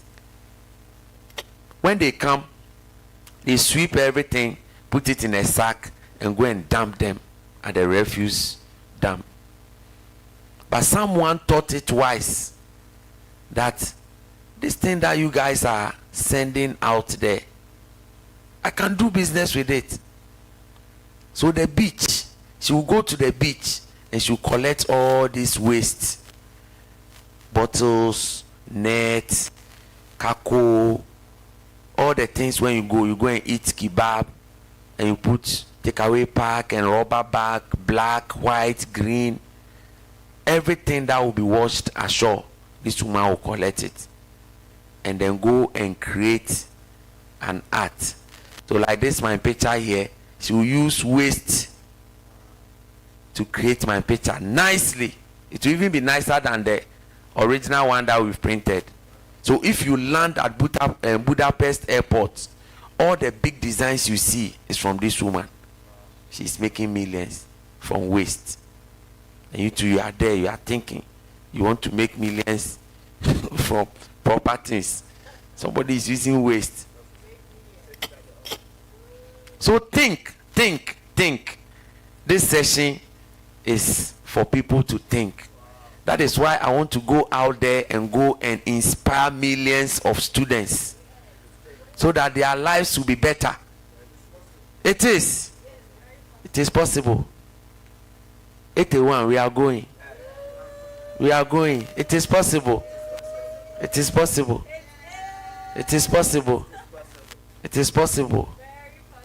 But it was difficult. Yes, that is life. If it was easy, everybody would be doing it. If it was easy, everybody would be doing it. But you need to challenge yourself. You need to have the mindset that, look, challenges will come, but you will not give up. You will continue. At the end, I'll still get to my destination. There were transits. The car broke down, but we repaired it. And we moved on. Yes, we didn't have fuel, but we went to town to look for money. We bought fuel. We continued the journey. It is possible. It is possible. And we thank God. I'm grateful. It's a real life story. I'm sure they will give me the video when the challenge happened. When the car broke down. You were calling energy. Energy wasn't coming. You kept calling energy. Energy, where are you? Come. Energy wasn't coming. But we kept pushing. We said it is possible. We won't give up. We'll finish it. This man came. He said, hey, it's tough. I said, I know it's tough, but I won't stop. We are here. That was around 32nd hour. Aish. It was hot. But it's possible. So there are a lot of opportunities out there. Go and grab them. Think outside the box. Do some crazy things. Don't think too far. Bring yourself down to certain levels. It's not rocket science. Simple things. Simple things. Do them and do them well. You will control an asset. Sometimes I marvel, but it comes from people who really think. They were deliberate. They dedicated time. Say, this week, I'm going to dedicate this week to be thinking alone. Put your phone off so that your friends will not be sending you WhatsApp. Hey, where are you? We are meeting this Friday. When you go, you won't get any business plan from them. Because small minds, they discuss people. When you go, you are going to discuss people. Average minds, they discuss events. When you go, you are going to discuss, tomorrow is Saturday. The funerals and the parties, which one will you come? Which one? But mature minds discuss ideas. So get people that you discuss ideas with. Sit down with them. Say, look, this week let's plan and get some business going. What do you think we can do? Let's go to the secondary school. What can we do? Let's go to the university. What can we do? Let's go to the companies. What can we do? Let's attach ourselves to some companies and see if we can also sell some of their products. There are opportunities out there. If people are making it, you can also make it. Oh yes. If people are making it, you can also make it. It is possible. They have red blood cells, you have some. Sometimes yours is even more than them. Sometimes yours is even more than them. So this morning, I'm asking you, you listening to me or watching me online, you have the power to seize opportunity or to miss it. Tell me, type and tell me. Let me see. Which one do you choose? You have the power to seize an opportunity or to miss them. So tell me, seize or miss? Seize or miss? Those of you online, type it and let me see. What do you want to miss? You want to miss opportunities, or you want to miss? You want to seize the opportunities, or you want to miss the opportunity? So it is possible. It is possible. Stretch yourself. Don't limit yourself. Don't confine yourself in a small space. Start local, but think global. It is fine. Just start small in your little corner. Before you realize you are importing, you are exporting. Importing and exporting. The same products that you produce here, you sell some here and you sell some there. It is possible. It is possible. When I launched the books, I said these books are going to go global. I'm not going to put them on Amazon. I'll go there myself and go and sell them. The power of words. Not long after 3 months, I got opportunity. I said, I'm going. I'm doing an European tour. Moving from place to place, selling books. Today, the books are in people's homes outside there. Footprints. That's the power of positive thinking. Words are powerful. Declare them and they'll come to pass. Words are very powerful. And I'm coming again. All those people who didn't buy the books, I'm coming again. After the event, I'm coming again. This time, I'll do US and I'll do parts of Europe and UK. All those who didn't buy the books, I'm coming again. I have published a new book in February. When did we have the conference? February. The CEO's Booster Shot. That's the current one. 3 more books are coming. Wow. Yes. 3 more books are coming. If you want to know how the preparation of this whole thing and the experience and everything, we'll put it into writing so that you buy it and see how the preparation went through. The challenges that came, how we overcame them. Yes. And how we ended it. I'll publish it. So prepare. I'm coming. You guys need to buy. You are the reason why I write the books. I don't write it for myself. So if we publish the books, you need to buy them. There is knowledge in books. Books contain valuable information. Books, they contain valuable information. So at this point, let me do the importance of reading books. The importance of reading books. Books are valuable resources. Use them. Books contain valuable information. People who are successful, people who have achieved a lot, people who have done things, people who have invented things, people who have established businesses, they have written about their experience for you to buy and read, so that you can also become like them. So buy books. Buy books. Stop wasting time on social media.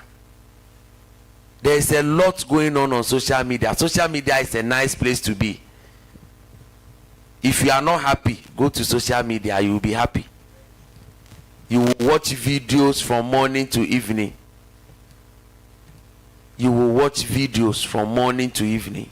You will waste your time. As for the laughter, you will laugh. You will watch reels. You will watch funny videos. You will watch skits, you watch these people doing look alike. You watch them. Nigerian comedy is there, Ghanaian comedy is there. You watch all these things, and then you neglect books. Books that contain valuable information, they are powerful resources.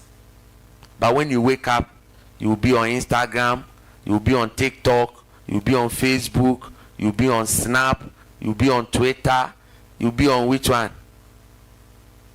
Which one have I left out? WhatsApp, Telegram. All these things are part of social media distractions. It is okay, dedicate some time. When you're on break or you wake up in the morning, you finish whatever you are doing, you can spend time on social media, but don't spend all your time on social media. Sometimes deliberately put your phone off from social media. Allow it to only receive calls so that you can do certain things. So books are good. Read books.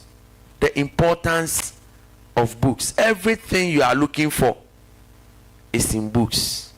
Everything you are looking for. People have written about their experiences.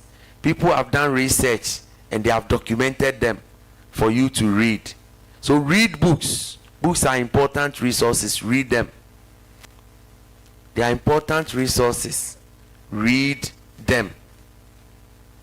Don't spend all your time on social media. Self-educate yourself through books. Self-educate yourself through books. You can learn a lot. Something that you will pay, sit in classroom to pay, somebody has documented it through their books. Buy them and read them. And when you buy books, don't just buy books and keep them at home. Read. Some people fancy buying books, but they don't read it. That's why it is said that if you want to hide something from the black man, put it in a book. Fine.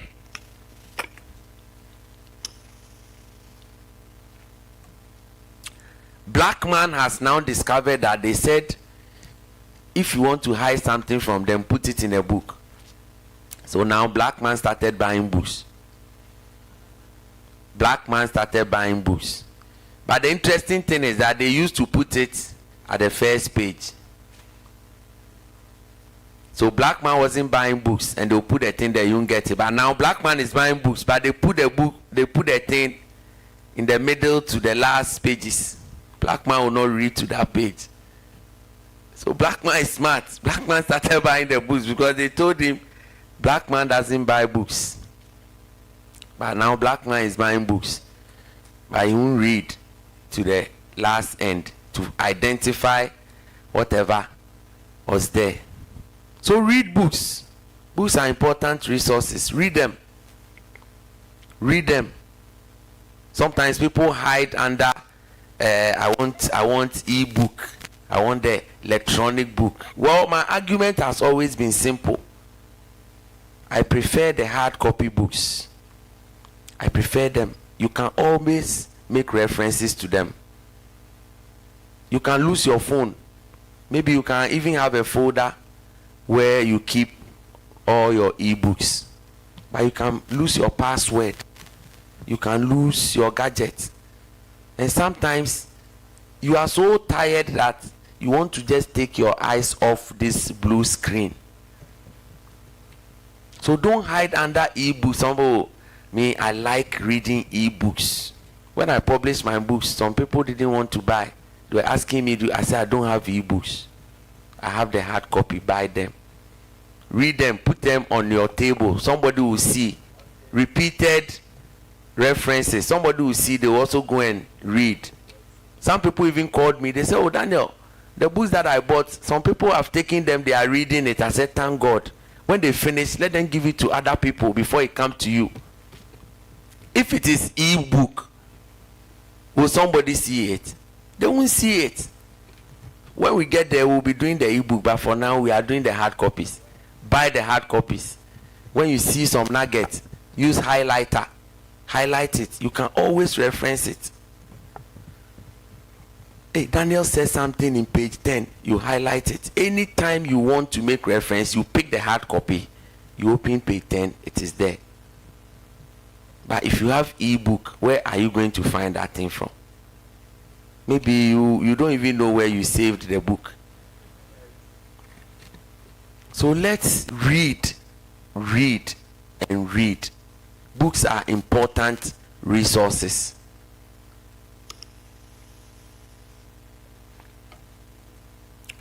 Books are important resources. Use books. Read and some more.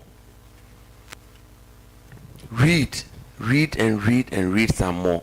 It is said that if you want to succeed faster, follow the footsteps of those who have succeeded. So the places they stepped, the places they touched, all the things that they did, step into those places. Step into those places so that you can succeed faster. Because they will tell you when they started, they made this mistake. So if you are also going to do that same business, you watch out for that. You will watch out for that. You will watch out for that.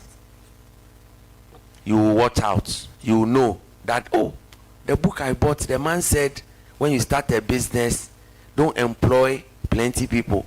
Just have one or two so that you minimize your costs. But when the business is growing, it is a nugget. If you don't read a book, how would you get that nugget? This is a valuable resource. If you don't read a book, how would you get that? But you go and start a business and you make mistakes.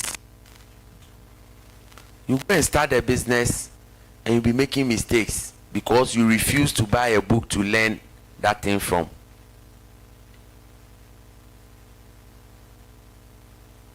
So you always have to learn and read books. And sometimes people tell me, for me, I can't read big books. When they see big books with a lot of pages, they get scared. 300, 400 pages. Fine, I like reading books, so me, I don't get scared. But the advice is that don't get scared when you see those big books. Break them into smaller units. Just give yourself a target. Say every day I'll read 5 pages or 10 pages. I don't think that is too much of an ask. Before you jump to sleep or after dinner, take the book, read 5 pages, 10 pages, close it. Put a bookmark in there, know the page where you left off. Close it and go and sleep. There will be days the book will be interesting, so you read more. So your projected 5 or 10 pages, you add more pages to it. Not long, you see that you have completed 100 or 200 pages. And we say, hey, is that me? Yes, that is you. So break it down. But if you see the book and it is always scaring you, you will not even open the first page. In life, if you want to succeed, life is like a staircase. You see the staircase? Life is like a staircase. You don't have to see what is at the top. If it is a very long staircase, you don't have to see what is at the top. See the first step, and take it. And then move on, step by step. Before you realize you are at the top. But when you keep looking at the top, hey, when will I get there? When you will never get there. So see the one in front of you. See the one in front of you and take that step. Take another step. Take that step. Take another step. Before you realize you are at the top and you've gotten what you wanted, and you can also help other people to climb. So you don't need to see what is at the top. Just see the first step and take it.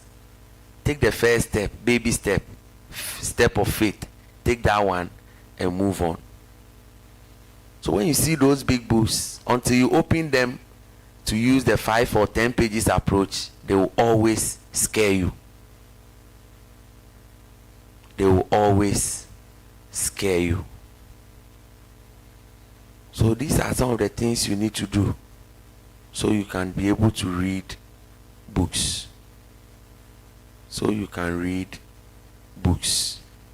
So read books. Books are very, very, very important resource. So let me just summarize what I've just mentioned. The importance of reading books. The importance. Everything you need is in a book. They are valuable resources, important information, concrete data in books. Read them. Read them. And cut down on the time you spend on social media. Imagine you spend all your time, but you can't read 10 pages. Oh yes. On social media, you watch more than 10 funny videos. And those funny videos too, they are smart. When you get there, you watch one, you see that the second one will start loading. It will not ask you to click. It will start loading by itself. And that will even be better than the previous one. By the time it's done, the second one is also loading. Sometimes I'm also carried away because it's also nice. I will be laughing. The last time she showed me one, I can't say it here. She showed me one. This woman said in her dreams, the things that happen in her dreams. I can't say it online. Hey, things are happening, you know. You can't be sad in Ghana. All you need is smartphone and data. Smartphone and data. But the whole day you'll be there watching people's pictures and videos and things like that. But read books, just 10 pages. You want to give excuse. You're full of excuses. Oh, I can't read. Oh, I'm not a book person. Hey! You are not a book person, but you are a social media person. Is it not the same thing there? You see reading. They'll tell you, pastor, something. Footballer has done this. Celebrity. Is it your business? You are going to look for information. What is trending? The more those things are trending, the more those people are making money. You know, sometimes they even orchestrate stories. They plan certain things just so they can trend. And then we'll be discussing, hey, they say it's true, it's not true. They say it's true. One particular event, different stories. So you can read books. Books are important. You can use books to self-educate yourself. Self-education. You don't need to go to classroom. But buy books and then learn and then read. And then finally, hard copies, in my opinion, are very effective. Hard copies, in my opinion, are very effective. Use them. Use them. Hard copies, in my opinion.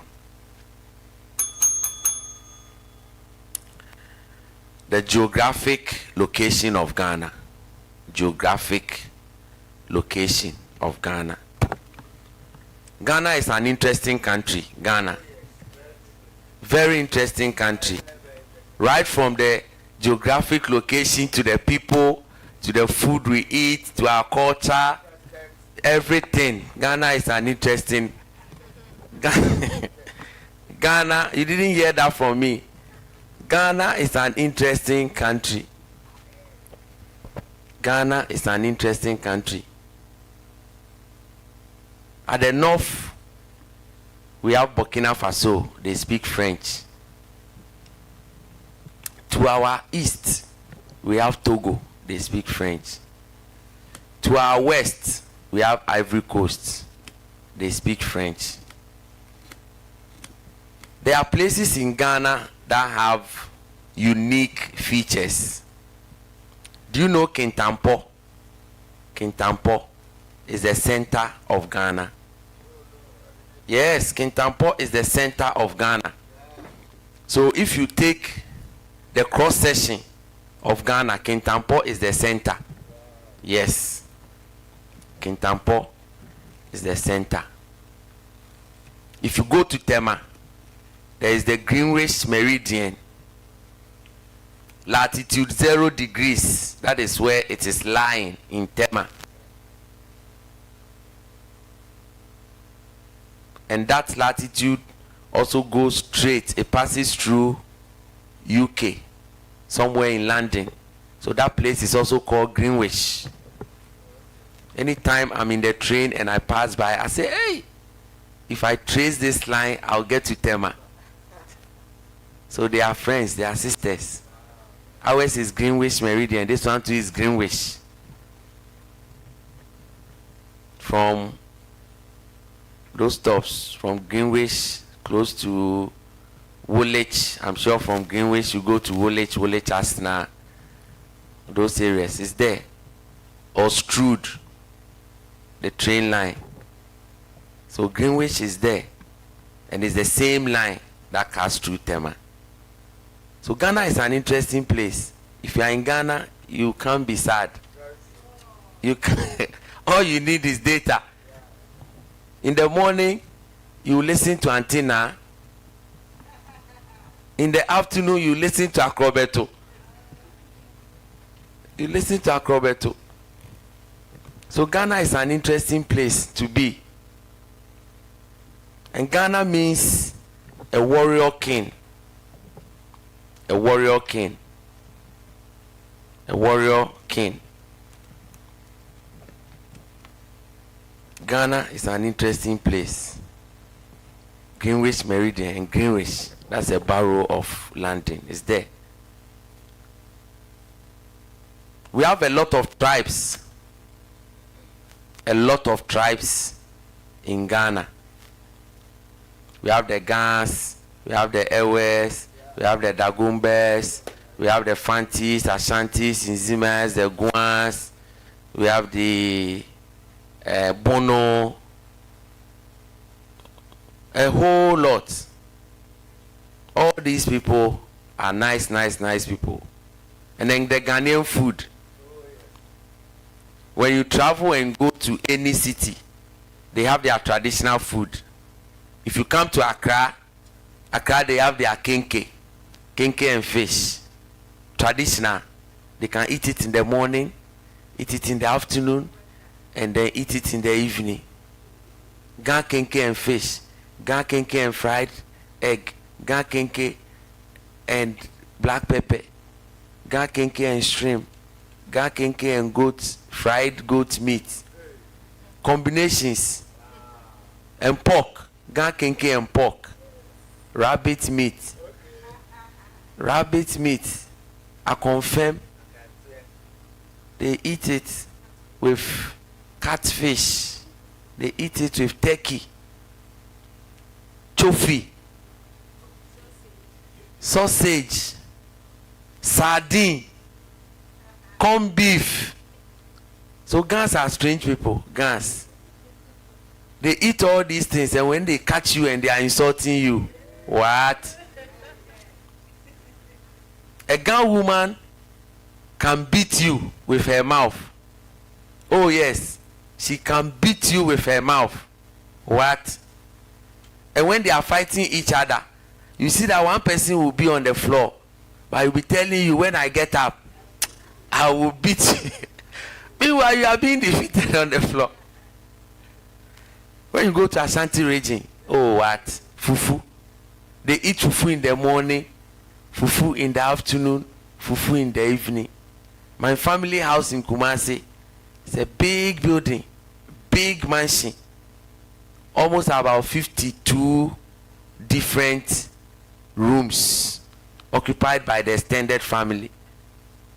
If you go there in the evening, the building will be shaking. Every single house is pounding fufu. Everybody will come down from the third floor, the second floor, the first floor. They will all meet at the ground floor. Each family is pounding fufu, so the whole house will be shaking. That is Kumasi. Yes. Yes. If you go to New Swami, you see our house there. Near the Farmyard Hotel, it is there. So if you go there, everybody is pounding fufu. I remember when we were in school, there was this guy who came from somewhere in the Bono, Justice. Justice will eat fufu in the morning on campus. In the afternoon, he will go there again, go and eat fufu. In the evening, he will go there, go and eat fufu. Continuous, so Monday to Friday. Don't eat fufu, they've not eaten. You akple. They will give you akple. Fetridechi. They will give you fetridechi. Voltarians. But I don't know why they call them number 9. I don't know why they call them number 9. Maybe I'll do a research and find out. When I come to second session, I'll bring results. They like cat meat. They say cat meat is called Joseph. Hey, Joseph. They will be playing with the cat, oh, playing like this, playing like before you realize, kick out. They will put you in a basket. Hey, Voltarians. What? And I have a message, I'll present it. One thing I like about them, they name their children according to virtues of life. You see names like promise, confidence, courage, success, obedient, opportunity. Oh, different names. Peace, solidarity, sincerity, prudence. They have a lot of names. You see, oh, peace of mind. Thy will be done. Heart will. Godspeed. God knows. God knows. Those names, when they give you, you have to live up to expectation. But there's one particular name those people call patience. They are the people with the little patience in the world. Patience. And when they give you wisdom. I remember many years ago, there was a guy who was working in a church. He was called Wisdom. And then the pastor wanted him to do something. And he was also doing something different. Pastor said, are you opposite your name? You are supposed to be wise. That's why they call you Wisdom. What you are doing is opposite your name. He said, hey, pastor, this one is a big insult. Oh. So Voltarians have like unique names.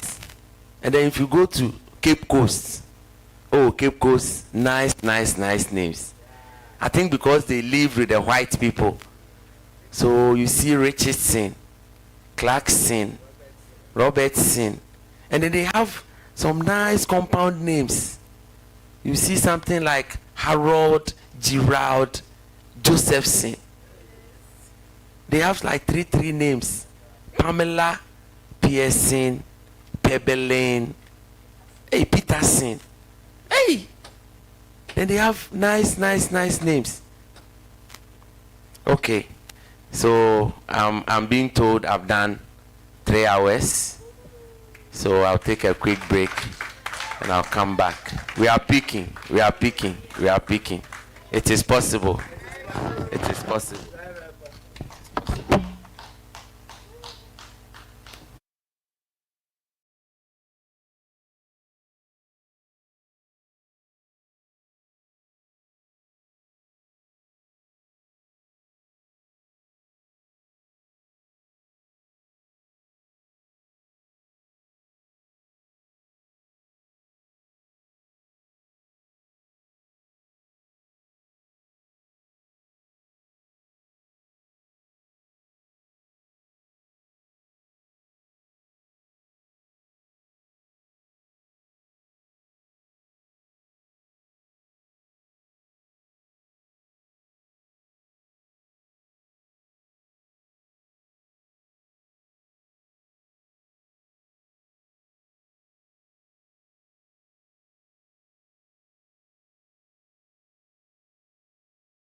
Thank you so much.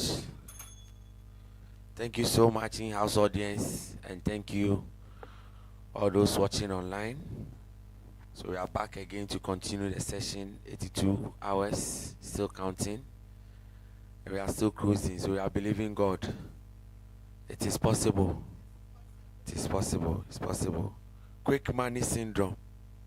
Quick money syndrome. Quick money syndrome. Money is good. Anyone who tells you money is not good is a liar. Money is good. Every single person wants money. I know you want money. I also want money.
Fraudulent. They misuse the money. And it becomes so common that the youth of today don't want to work. Everybody wants quick money.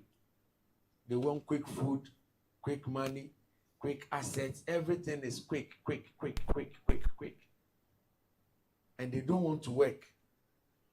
They don't want to work. If you mention work to them, they don't want to listen. I know one of them, a young guy I was interacting with, and he told me, boss, as for the school, I couldn't continue. I finished GSS, I couldn't continue. I'm not like you people who went to university. Right now, no company will employ me, GSS graduate. So all that I have is to do fraud, Yahoo. He told me, point blank, he told me. He said because nobody will employ him. And if we keep this mentality, a lot of the youth out there are going to go into fraudulent means of acquiring wealth. Fraudulent. And it even makes it scarier. Because if all these people are found in society, we will not be safe. We will not be safe. Because if they are not making money, they will now turn to us. If you are making some decent money, they will chase you. Armed robbery. Some will even kill. So it's a serious thing that we all need to look at. Whilst you are trying to work hard, somebody is also working hard to eliminate you just because of your money. Recently I heard one of the former first ladies, I think Mrs. Atta Mills, she was robbed. Mrs. Atta, yes, former second lady. And I heard her story. She said they took all her gold watches, they took all her phones, $5,000, £2,000, every single thing that she had at home, they took it. And they wanted to even kill her on top. So we are not safe. We are not safe. So how do we handle these things? How do we resolve them? What can we do to resolve these issues? Personally, I think some of these things, if they will have access to some of this information, to encourage them that it is possible. Success has nothing to do with education. School is good, but success has nothing to do with education. We have rich people who don't have the kind of education you have. Rich people. So we need to encourage the youth of today. Encourage them. And it shouldn't be only my responsibility. You also have a role to play. You listening to me, you have a role to play. You know them, you have them in your constituencies, in your communities, in your areas. Encourage them. When you see them, encourage them. If there are some jobs, direct them to it. Let them know that it is possible. You can do what you love, passion. Fine, we agree. You say you didn't go to school, that is okay. But there are some jobs you can still do to maintain some high standards in society. So the quick money syndrome is killing the youth. And we need to all join in this crusade to push this agenda. Wherever you find yourself, try and get them to understand that, look, you can do something to better your life. You can do this, you can do that. These things are not sustainable. They are not. Why do you use your life in exchange of money? In exchange of money. This guy went on to tell me some of their modus operandi, their operations. He told me there are some malams and things that work out things for them. They will be asked to pay some money. And one, he told me, he said, when they go, you'll be put in a dark room, and then they will open a box. You don't have to shout. Whatever will come out of the box, you have to be able to stand it. Yes. So you pay money, they will ask you to bring money, and they will work the thing out for you. So depending on what you will get, if you are not careful, it will be a cobra. They will open the box, the cobra will come out. You don't have to run, you have to stand. When you run and you go, your money is gone. Unless you bring another money and they will work out things for you. Oh yes, I talk to them when I meet them. And some are free. They will open up and tell you how they go about their operations. They'll tell you how they go about their operations. There was one that gave testimony. That one I heard it myself. Testimony.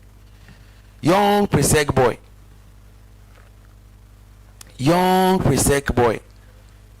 Just about 17 years. He was in school and he said two of his colleagues approached him. And they told him, we can make you rich. And he said, how?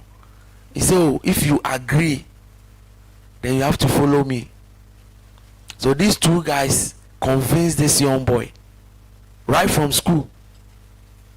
They took this boy at midnight and they went somewhere around Teshi where they buried the royals. They went there.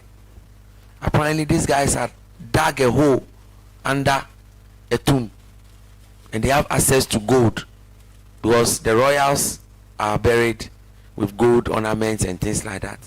So they had a meeting around the tomb and they told the boy to say everything that he wants to receive, everything that he wants to have. Real life story. Oh. The boy was giving testimony in church. So if he is lying, then I'm also lying. So they sat around the tomb and they started chanting, professing the things that he wants. He wants cars, he wants money, he wants this, he wants this. So there was an exchange. There was an exchange of souls. When he came back, the boy started having money. And he said, the bankers, if you are here, the boy said they can go to the bank and they shut the system. They don't have money in an account, but they can go to the bank and they can go and withdraw money. I don't know how that is possible. And those monies they are supposed to spend, they don't give those monies out. They will never give it to you. You can ask them for money, they will never, but they will, if you want them to buy something for you, that they will buy for you. And he went on to say that his responsibility was to sleep with 5 women a day. Yes.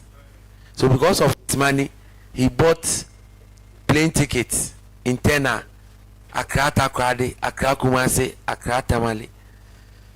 And he has access to a lot of women. When he tests you and you are ready, he just goes to the airport, join the flights, go to Kumasi, go and do whatever, and just come. That was his target. Real life story. So these things are happening. Quick money. The youth of today, they want quick money. So if you know any of them, encourage them, because we are all at risk.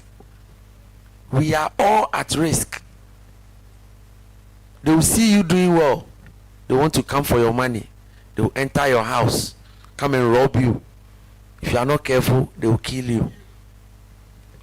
So quick money. They don't care about what happens to them. They sell their soul to the devil. So we need to encourage these young ones. We need to encourage them. Every time they engage in these things, they are caught. And me, I always do background check. When I hear someone has just popped up with money, I say, hey, hold on. Let's check where this person is coming from. What has he done? Where is he coming from? What businesses? Every business must have a name. You can't tell me, oh, this guy is secretive. If he is secretive, then you shouldn't show his wealth on social media. But once you show it there, we need to find out where your wealth is coming from. I'll do background check back. I will not see anything. So it means these guys are within the system.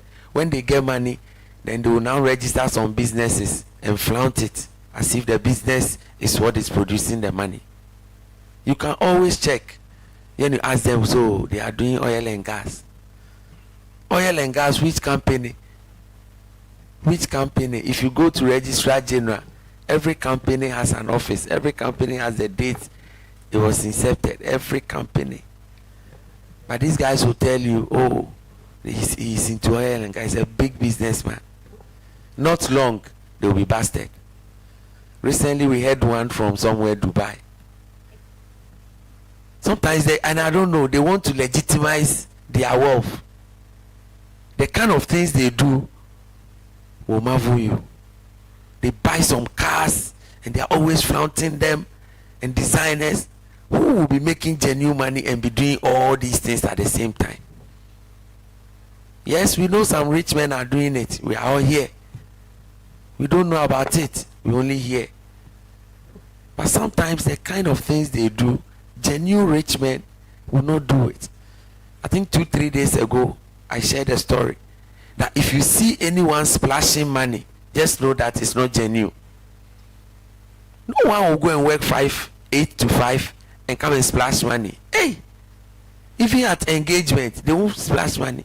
But these people, they come out from their car roof and then they'll be throwing money. And it's not small money too. 100 Ghana, 200 Ghana. Hey! So we all need to be careful and see how we can join in this crusade. It shouldn't be the work of pastors. It shouldn't be the work of motivational speakers. Everybody should join. If you have siblings, you have nieces, nephews, cousins, friends, join the crusade. Let's encourage the youth. Otherwise, our kids will also join them. That is the kind of society we are building for ourselves. Our kids will also join them. So it is very, very important for us to preach this message, put the message out there, and get them to understand that, hey, it is possible to do genuine business. The same efforts that you put in doing fake business, you can put that same effort in genuine business. So why then do you sell your soul? Sell your soul. Some of them will be told not to bath. So as they walk around, anytime water touches them, they are dead. And this one, I heard it somewhere in Tema, side 2 or so. The guy was living with his mom and he wasn't bathing. He wasn't bathing for more than 2 weeks. And his mom was like, how can you every time you spray himself? His mom is like, this thing is not possible. So the mom went to carry water, entered the guy's room and poured the water on the guy. The guy came out, Mommy, you have killed me. Mommy, you have killed me, you have killed me, you have killed me. Then he went out, got into the bush. They found him dead. So you exchange your soul for water. They say you shouldn't bath. And some of them, they tell them, you can't give your money to somebody. The day you give your money to somebody, you are dying. So they will never give you money. They will spread you. They will buy things for you. This guy that I was talking about earlier, he said he can just go to Aqua Safari, go to Adan, go and spend money. He will take boys. They will eat. They will do everything and pay. And pay. So things are happening. Giving is better than receiving. Giving is better than receiving. Giving is an act of production. When you give things out, creating, presenting, manufacturing, delivering, performing, all these things are forms of giving. You give things out. You produce things. But receiving is in the form of consumption and taking. So you hear things like, there is more blessing in giving than receiving. There is more blessing in giving than receiving. So people who are manufacturing things, those who are producing, those who are creating, they are giving things out. And we at the other end, we are consuming. So we are receiving.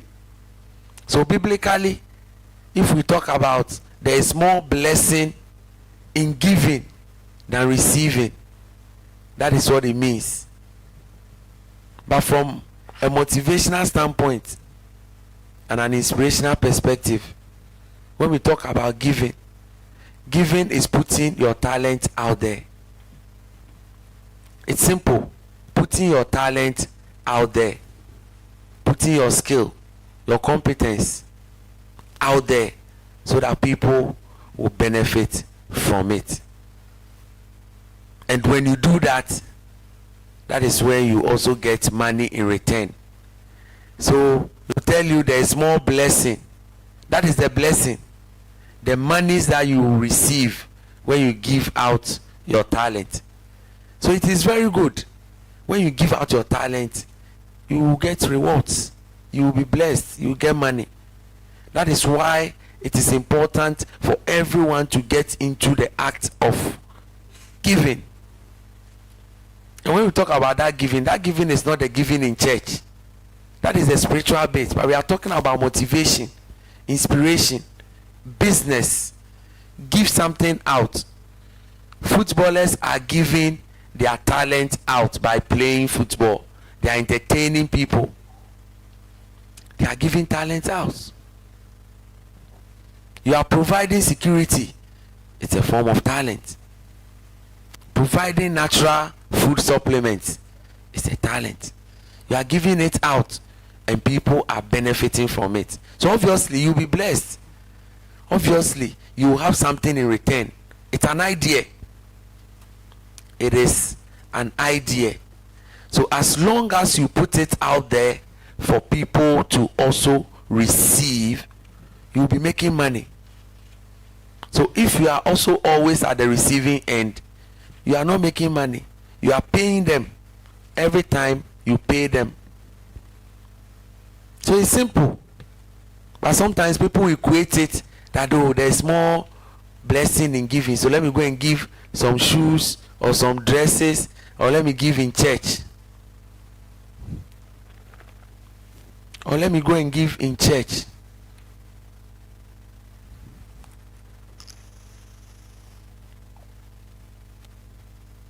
Let me give in church. Then you'll be giving in church, but you are not receiving any blessing in return, because that one is the spiritual bit. But what are you doing physically to provide a service or to sell a product? That is the only way you can get that blessing we are talking about. So we all need to be in that position where we are giving out something. Where we are giving out something. Comedians, footballers, actors, caterers, public speakers, all these people are giving out things. They are blessing mankind. They are blessing society. And they are getting things in return. So if you are not doing it and you are not getting anything in return, don't ever equate that to the biblical giving. That one also has its own aspect. So you can go and give all your dresses out because they said there is more blessing in giving than receiving. Give your dresses out, give your cars, your houses, and see if you get something in return. And see. The interesting thing is that if you see churches, they go out to do their corporate social responsibility. Churches, they go out, sometimes orphanage, they give them clothes, they give them shoes, they buy food items and all that. They believe that as a church, they are also helping society. That is the belief they have, and they associate there is more blessing in giving. So the church will be blessed. But you as an individual, it has to be a talent, it has to be a skill. And you have it. Put it out there. Put it out there so that you'll be blessed. So it's not rocket science. Something small. Just grab an idea, get a niche, and push it. And I strongly believe when you do these things, you will get fulfillment. You will be fulfilled. You will be fulfilled. So put something out. Sell a product.